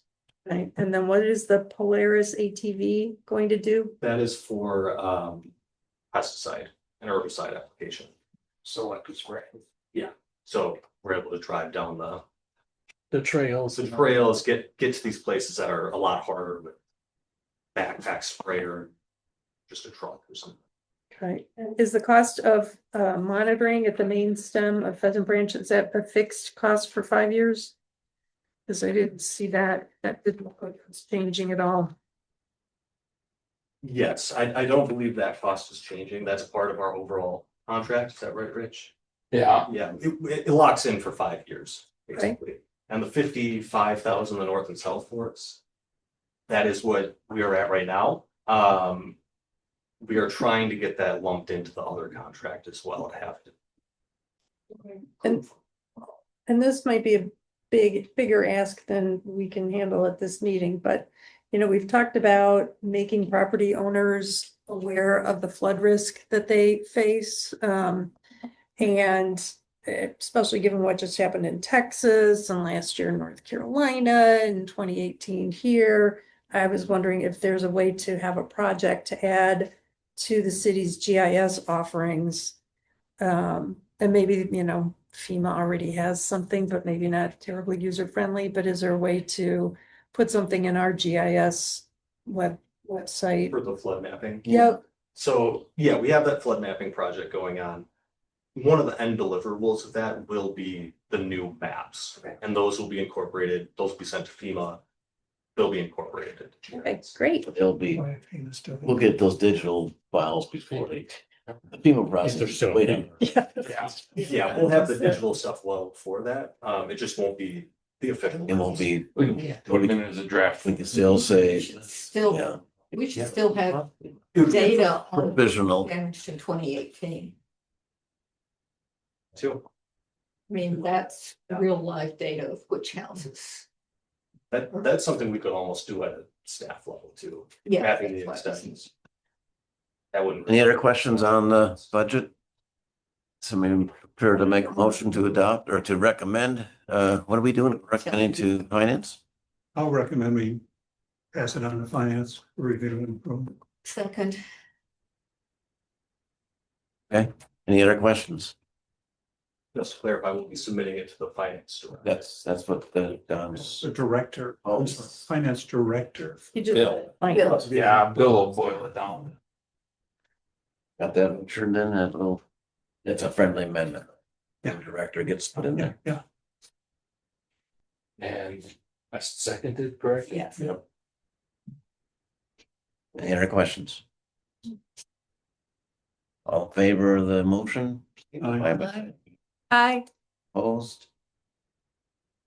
Good point of putting that at the end of the agenda. Yeah. Just want to get it through. Been on the clock. Say that. It's on tape. I can go. On your vacations, you guys gonna be on vacation August 12th? Okay, meeting adjourned. Oh, Thank you. can I do that or not? No, you had the final, You got number 9 yet? Yeah. Try to meet. Sure, just- Sorry, There was a couple additions I heard throughout the meeting, but I didn't jot meeting it not down. adjourned. Any other items you would like to discuss in the future? well, we had evapotranspiration. What are you for it or against it or what? Need more of it. More of it. That's part of the chapter 26 ordinance. Is that coming up? Yeah. Okay. Glad I didn't add it to this. agenda. It is in here. It is 26. It'll be a future one. Budget item for next year for the trees. At some point, I'd like to see this committee make some more holistic or system-wide recommendations to the city regarding things like street width. Every time I drive now and I see how wide the streets are, I'm like, why do we keep them this wide? Because, yeah. So anyway, there might be some recommendations that, That would go through Public Works, not Right. the committee. but We can make if, it. I mean, Public Works isn't, I mean, our concern is, but we're getting into discussion. I know. Yeah, right. I know, Right. but it's been considered in public, just in. Right. But nonetheless, we. Right, that's why I said recommendations to the city, could be anybody, including Public Works, that would get our recommendation to consider these things, so. Okay, anything else to add to the future discussion item? Utility manager's comment, he's gonna talk about salt, but is he gonna add, can we discuss that potential for pesticides from Parkinson's disease, that memo I sent out? Yes, yeah, I did get that. I can make a note of that. Was everybody, were people able to open that, the last, Yes. Mhm, yeah, mhm. okay. That was It was. Big strange. My father. So did you have the results from this sediment sampling on Confluence Pond and South Pond? Did I understand that correctly? The measuring for the Yeah. gas. Right. Yeah. Yeah, we do have that. We reviewed. Is that worthwhile presenting to us to see whether it needs dredging or not, so we would know? Yeah, I think bring that. I mean, ultimately, we got like that $300,000 to $400,000 to $500,000 in our fees in lieu of, and we should look at ways of using that money to help reduce phosphorus and sediment. Ready up. Yeah, we will bring that forward on a future agenda. Okay, great. Anything else? Go to the order. I'll just note that, like I said earlier, Rich and I will be out the week of August 11th. If there's anything anyone would like on the agenda, for August 20th. The week of August 4th is when we can get to us. So noted. And then I will adjourn the meeting. So I know one. Thank you. I know. Yeah. Thanks for your patience tonight, guys. Administration of RT on the other part.